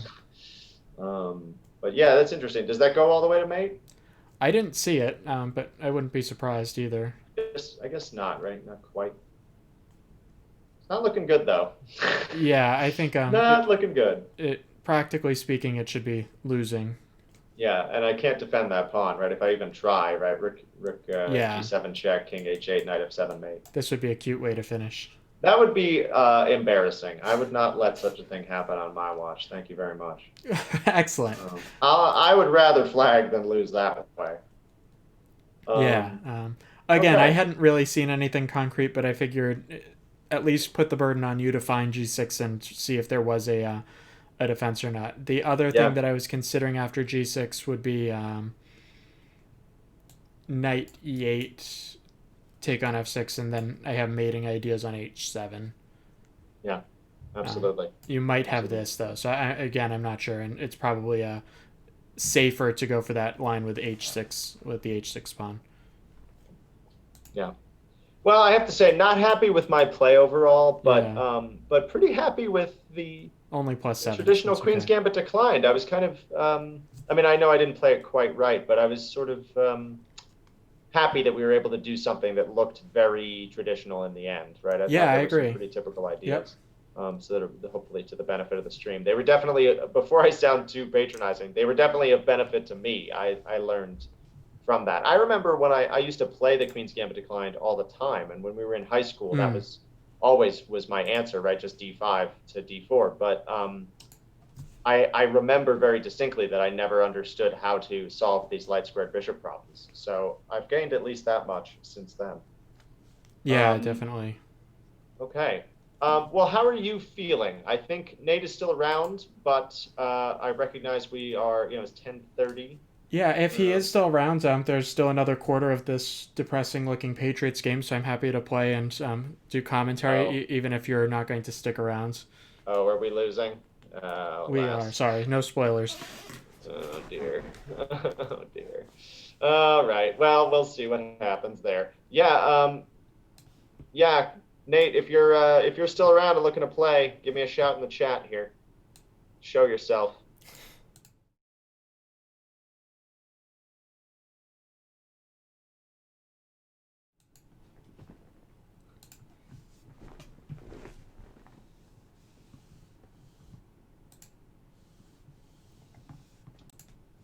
All right.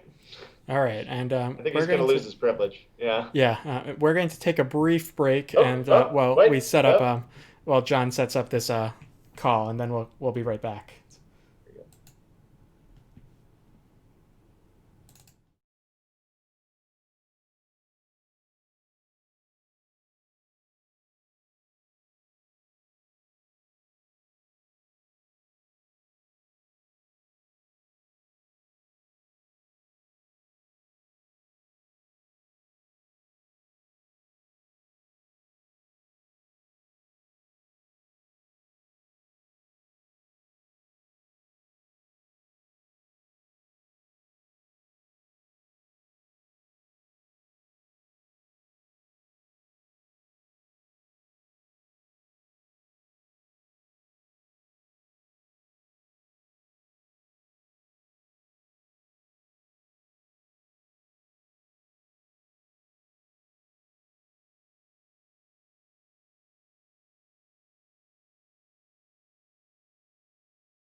And we're back. Want me to count us off? No, we're live. Oh, we're live. Excellent. Fabulous.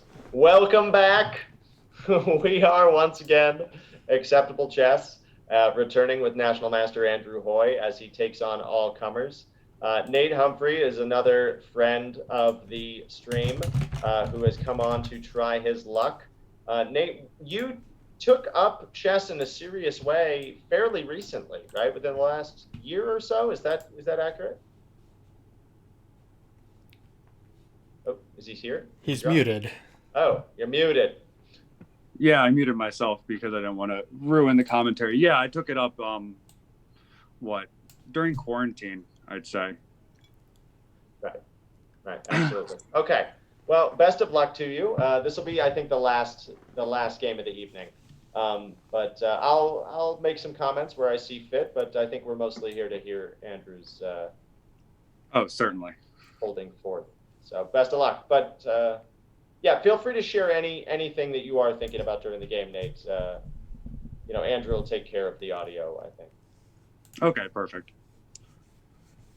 All right, so we started with a somewhat offbeat opening with knight c3, and we're just going to get something that looks, I don't know, is somewhat normal. I won't go for anything too crazy. I can give you some background on this, that I believe that Nate has educated himself in this opening from Levi Rosman, who runs the Gotham Chess stream. So this is, I think, straight off of the Gotham Chess feed, and they have a opening book available for sale, which covers this Vienna Gambit. Yes, there are a lot of fun lines here. I've played, another of my good friends loves this type of stuff, so I have found a few lines that avoid the worst of it and let me get to a position that's lets me play a game, which is kind of what I'm hoping for in most of these openings. I don't necessarily want to have to memorize an absurd amount of theory to get to equality. I'm willing to take a slightly worse position out of the opening and then go from there. Just a practical approach to the position. Absolutely. Yeah. Okay. So while we're I'll let you comment. I'll type. No, please. It's a.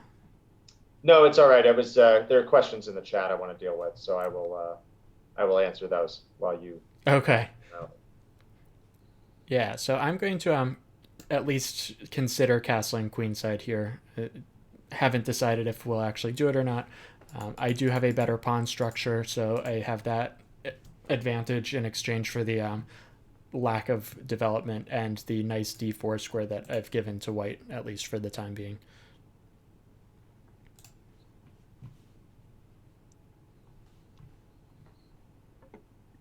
Okay, bishop e3 makes a lot of sense. Let's continue developing, and then I'm assuming he will castle queenside.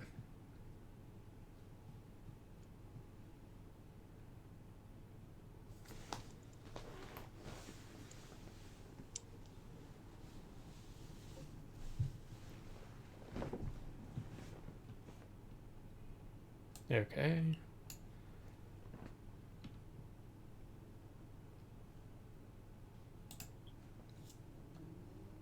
So again, I'm giving white more or less everything that he would hope for in terms of allowing stuff like this, but my fervent belief is that it's just barely not enough for him, and I'll be okay. I'm going to...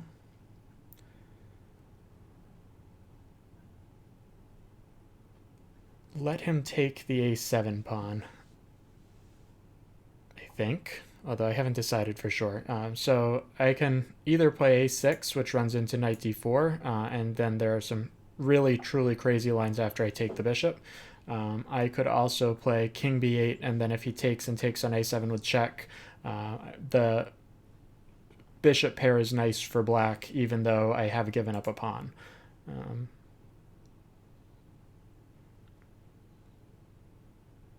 I don't see that anything truly horrible is happening after I play a6, so I'll play a6 and keep the pawn for the time being.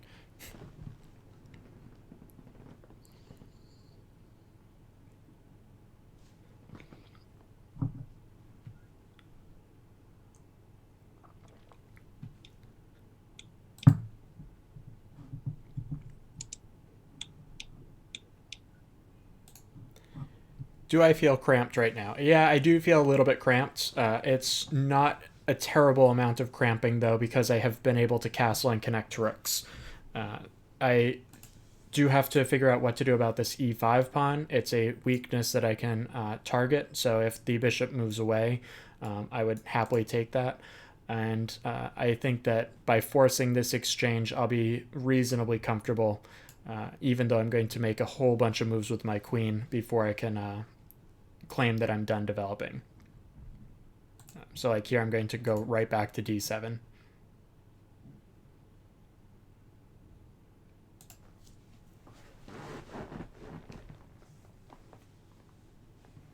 I seem to be having a good time hovering over the names.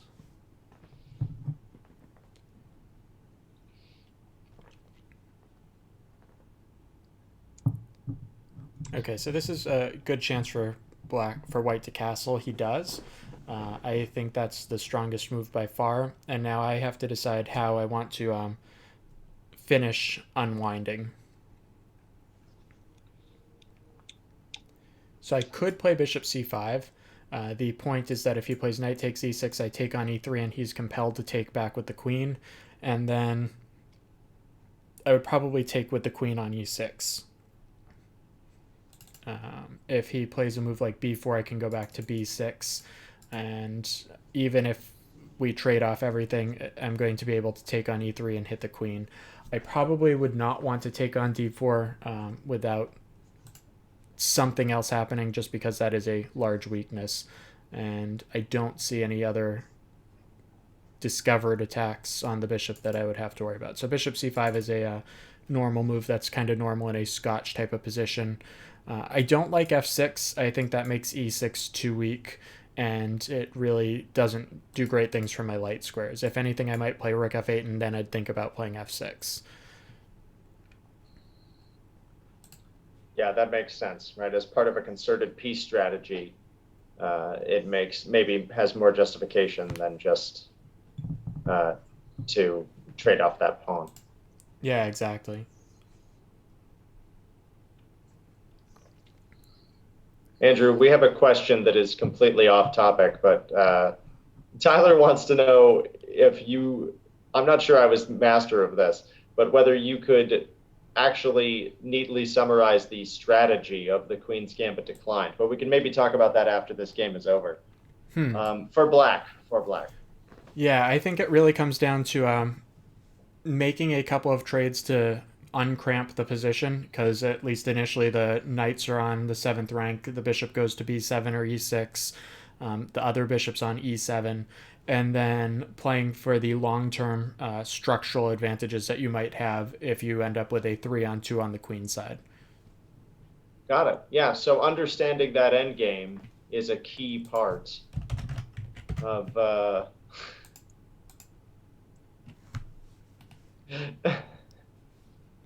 yes, Tyler, that is essentially the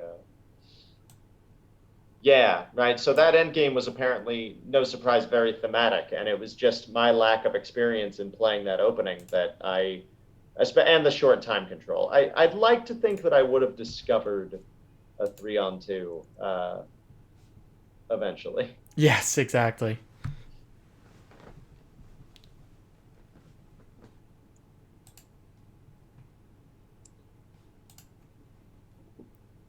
Okay, so this idea makes a lot of sense. He's going to throw these pawns up the board and try and make something happen.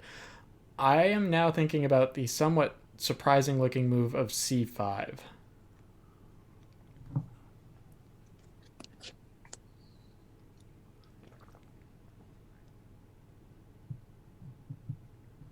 My idea would be to sacrifice a pawn on c5 in order to try and fix some of these weaknesses. I think it's a little bit much to give away that pawn, though, so I'm going to avoid that for the time being.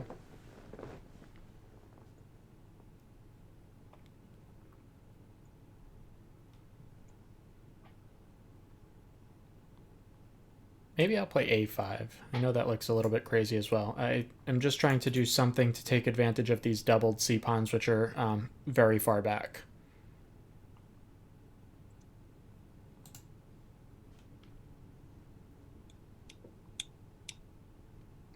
And one other thing that's important to mention, if I allow a5 and play bishop a7, I no longer have king b8 to move the king off the c file. Knight c6 would be very strong, and after queen c6, bishop takes a7 with check, and the opposite bishops would make it extremely hard to win. And I do want to keep winning chances in the position with black.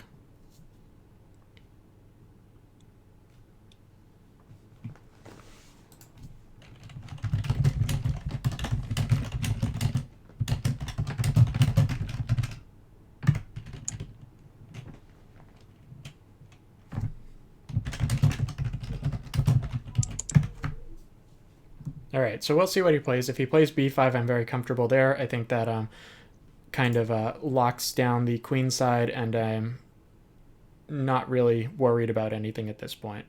I do still have to figure out how to untangle and how to finish untangling, but I have a couple of options.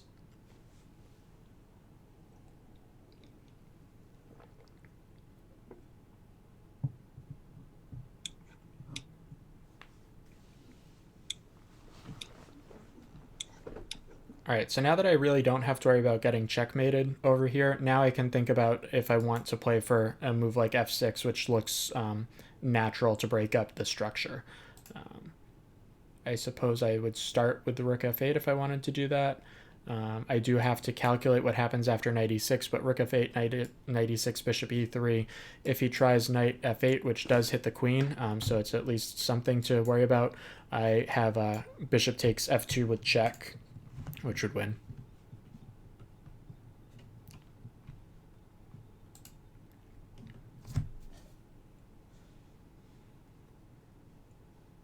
The other move that I'm looking at is h5. These positions are totally unfamiliar to me. I'm interested in. Yeah, we're kind of off the beaten track of everything, so this is definitely just some random position.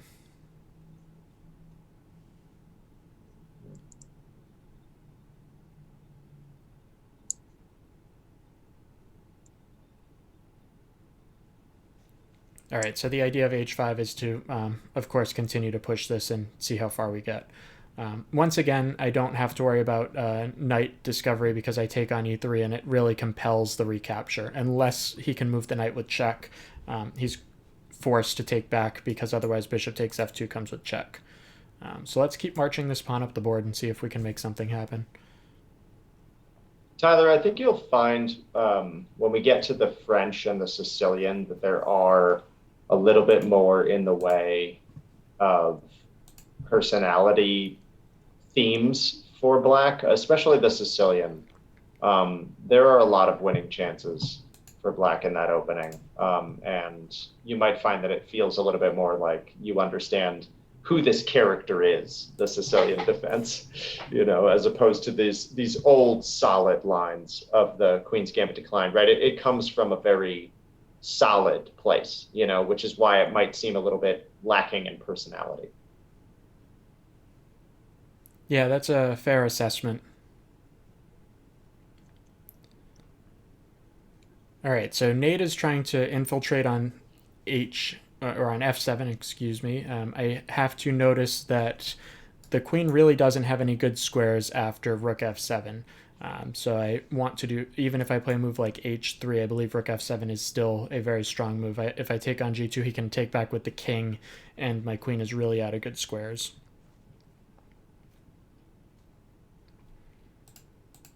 So my initial thought was to play d4 here. I'm also considering queen e7 with the idea of bringing the queen out on this diagonal. I really don't want to go to a3. I don't think that has so much future.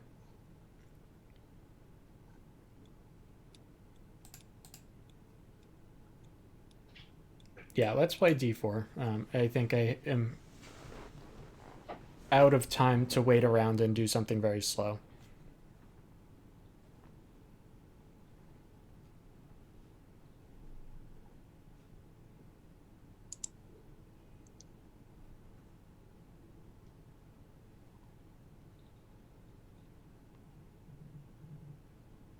All right, so we'll see what he plays. If he plays rook to f7, now I have the d5 square for my queen. If he takes, I'm very comfortable in that double rook endgame after trading. I think there's enough play for black to try and play for the win. The a4 pawn is terminally weak, and white still has these doubled c pawns to worry about.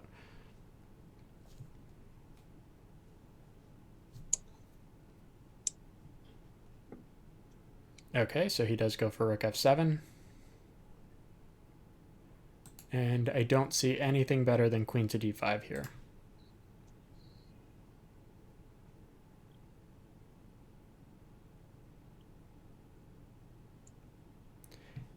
Yeah, Tyler, that's correct. If he takes, he definitely fixes one of these doubled pawns, but the other c2 pawn remains weak. So it's a little bit double-edged in that sense.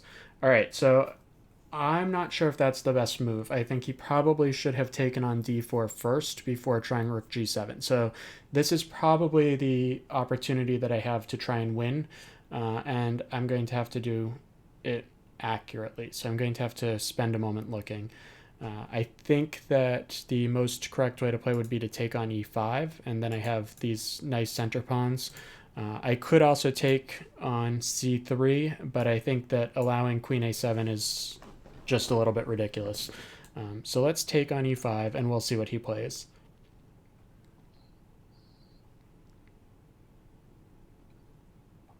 The queen defends c7. I'm also gaining a tempo on the rook, so a move like rook e1, which would otherwise be very nice, hangs the rook on g7.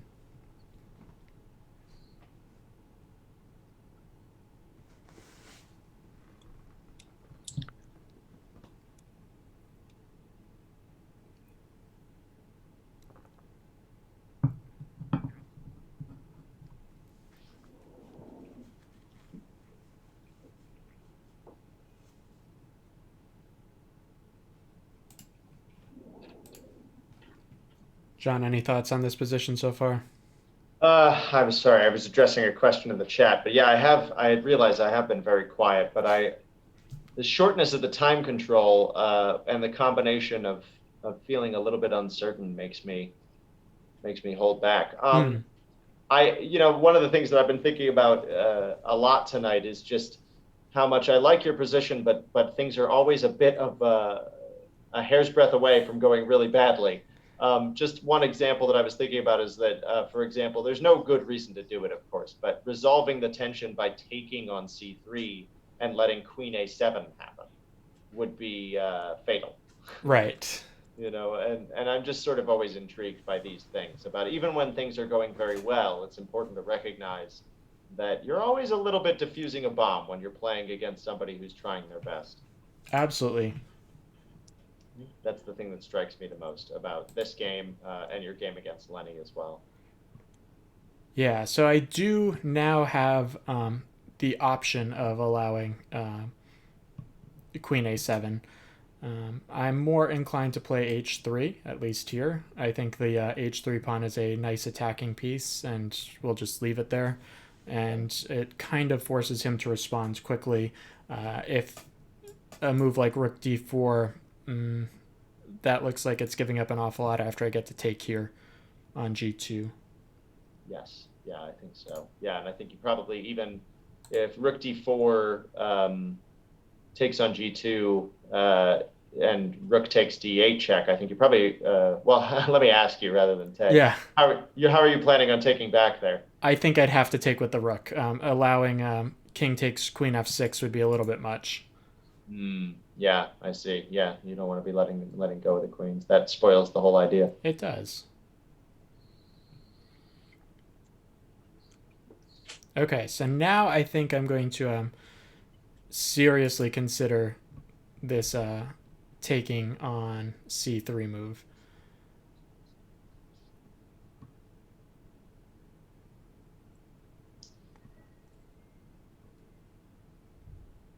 There's some truly crazy lines where I sacrifice a queen.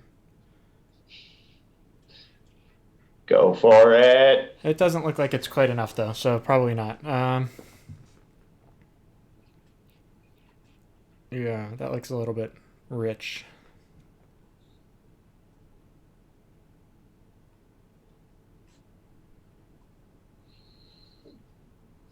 So now I'm considering rook f8, and I believe I do it with the h rook instead of the d rook to avoid queen takes d4.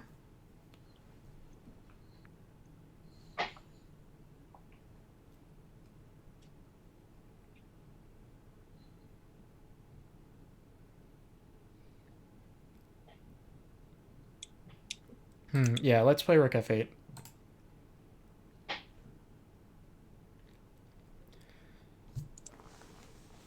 Evaluating the endgame if queen takes f8 is a little bit hard. I think that I have good winning chances because I have queen e3 check and queen e1 check. So it's hard to deal with both of those. Yeah, the metric that I've always heard that has stood me pretty well in these situations is that trading the queen for 2 rooks when your own king is, let me see here, is unsafe is no good, right? If you have a very solid position and the rooks are able to stay coordinated and put pressure, there are possibly some chances, but sometimes of course it can even be winning, but in a situation like this with the airiness of the king and nowhere to go, you'd be lucky to escape with a draw, I think. Yeah, I agree, especially because my king can hide on b6 with this pattern, which is something else. Not a king walk that you'd expect.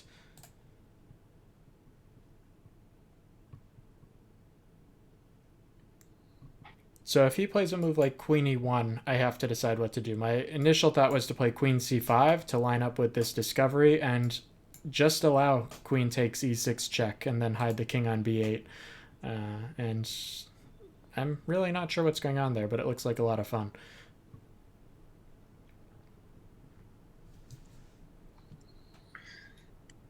All right, I guess we get to think about it, huh? All right, so I also have rook f1. After rook f1, king f1, rook f8, I believe rook f4 would run into taking on f4 twice, and I can probably trade the queens and play e5. It's definitely a little bit dicey, but I think I would also have the option of taking on c3, and if he plays the king around to scoop up h3, I can play c6 and b5 to get another passed pawn. So I do have the option of making this passed pawn. I also have queen c5, and if a move like, rook takes d4, then rook f1. So since I don't see an advantage to that move order, I'm going to take on f1 first.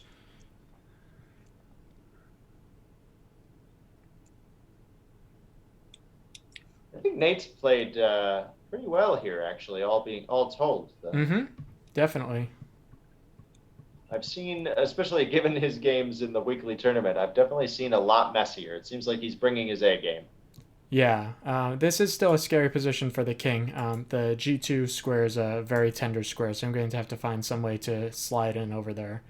Maybe queen d5 would be an idea.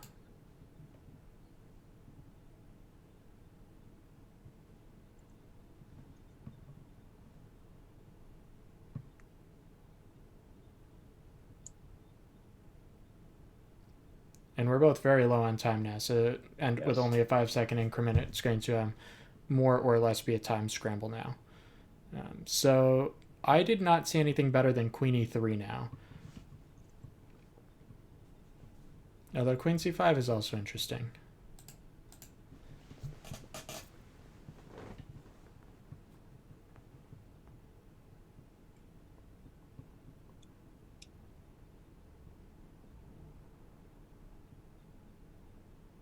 We'll try and avoid any time pressure mistakes and throw in this check. And I think I want to take on c3, although I'm also looking at queen c1. Let's repeat once. We can always repeat because queen f1 is compelled. And now I will take on c3.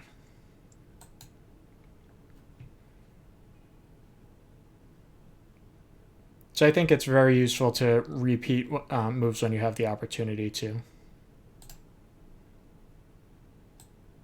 Yeah, who's the grandmaster that says that is a way of showing who's in charge?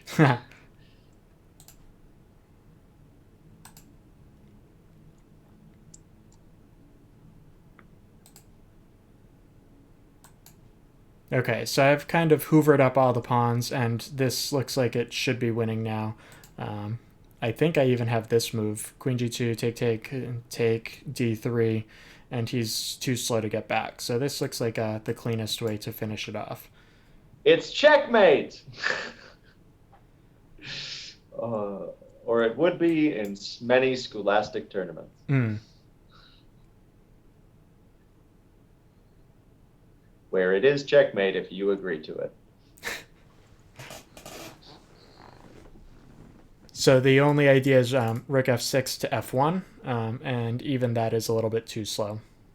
Gotta move. Oh, no, don't. Okay, Nope. he moved. Okay, just in time. Yeah, unfortunately not Yeah. the right move, though. Not enough tempi, but enough time for the move. Yeah. Yeah, two different combating definitions of time here. Indeed. Yeah, so I don't actually see an immediate mate. I'm sure there do. are several. Now I do. But okay. Nice Okay. game. That was interesting. I actually played the wrong move on like move 5. Oh no. But even that though, I would say, right? When you get a game that really matters and is against a tough opponent, like that probably straightens that inaccuracy out for you, where you may have been doing it repeatedly and not necessarily checking up. Yeah, I mean it's supposed to be B takes C when we trade knights, with the idea of going D4 next move and creating that we've invited massive you to center. the study if you want, Nate. If you want to come into the study to discuss. You're in. Yes. Yeah. Okay, So yeah, you're the entire opening is supposed to be after we trade B Mhm. takes C, because then assuming you do that, I have this beautiful center Yes. built. Yes. So even with this trade, I have a much stronger center than what ended up being a super weak isolated e-pawn. Yeah. Okay. Definitely. And I'm just so used to taking any sort of trades like this way to, get free tempo to open up my bishop. But it ended up biting me in the butt at the end there with the isolated e-pawn. Yeah. Yeah. Okay. Yeah, that's interesting and instructive. That difference is important. I do agree. That looks like a much happier center to play with. Yeah. Beyond that, I mean, even I'm much lower rated, but just seeing the depth that's calculated was just impressive. I had all these ideas that I was super proud of, and they were already seen and refuted. Yeah, he can give you the impression that there's nothing to be done, but we all miss things. Yeah, definitely, and especially in these sharp positions where there's a lot going on, it's definitely a time when you have to calculate accurately and really see everything. So I don't know what's happening after a6. Like, I'm sure white's better. Yeah, it looks like a normalish looking edge for white after taking on c6.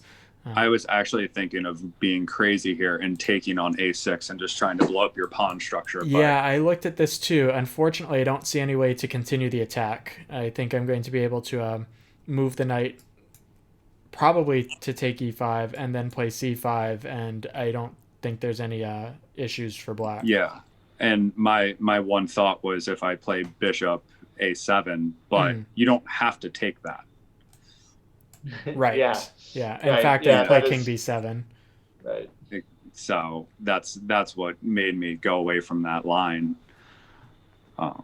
Yeah, absolutely. No, that's a really good point, though. I mean, I'm happy that you mentioned that, because that is such a typical problem for newer players is, sort of failing to recognize that your opponent sometimes has to cooperate. The most extreme version of that, right? This is not you at all, Nate, but when I work with sometimes 7 and 8 year olds who are brand new to chess, and it's important to note some 7 and 8 year olds are incredibly strong already, but most 7, 8 and 8 year olds, they often talk about the game as if it's only one player. You know, Yes. I'm going to do this, and then I'm going to do this, and then I'm going to do that, and then I'm going to do this, and then I'm going to win. And there's no allowance at all for, you know, your opponent having other ideas. No, and earlier in the game, the one other option I thought, other than trying to make this battery, was something that the engine suggested, which was this little sidestep. Mm-hmm. But the issue is if you castled away from it, it literally Yeah. does nothing. Taking isn't really ideal here. Maybe I play h5 Yeah. to restrict Yeah, the queen rooks are even going to more. get a lot of play out of those files, and of course you have to move right now, or the queen is getting trapped. Right. Yeah. Is h6 better than h5? I'm not sure, but h6 might even be better than h5. It does invite the temptation to take and lose the queen. Yes, yeah. So that's got that going for it. Yeah, I think it probably doesn't matter. It's probably fine to play h5 as well. Yeah. I mean, overall, I'm happy I even made it to an end game without blundering amazingly. Yeah, No, I thought, it was a I very thought clean absolutely. game. Yeah. I thought, you know, given some of the messy games that I was talking about that during the stream, that We had you know, you plenty played tonight. some much messier games during the weekly tournament. I thought this was. I'm sorry for the inaccuracy, of course, out of the beginning. That's too bad that you didn't get the position you wanted. But I thought overall you acquitted yourself very well. Yeah. Thank you for the game, My Andrew. pleasure. This was fun. Yeah, it was an absolute pleasure, and now I get to say I played a title player. Yeah. Well, Thank you, guys. I'll let you all get to sleep. Thank It's late. you, Nate. Thanks for coming. I appreciate it. We'll be doing this again. I mean, maybe even as soon as next week. I think we're Perfect. going to make this a regular event. So, but I think, you know, we're climbing close to the 3-hour mark. I think I'm tired and going to go to bed. Andrew, I'm sure you've earned your rest. So thank you all so very much for coming and for participating. Please do give us a follow if you haven't done that already. And you can also find our team on Lead Chess. We are Acceptable Chess. Just go ahead and shoot me an ad request, and I will get you in there. But until next time, as always, you have been watching Acceptable Chess.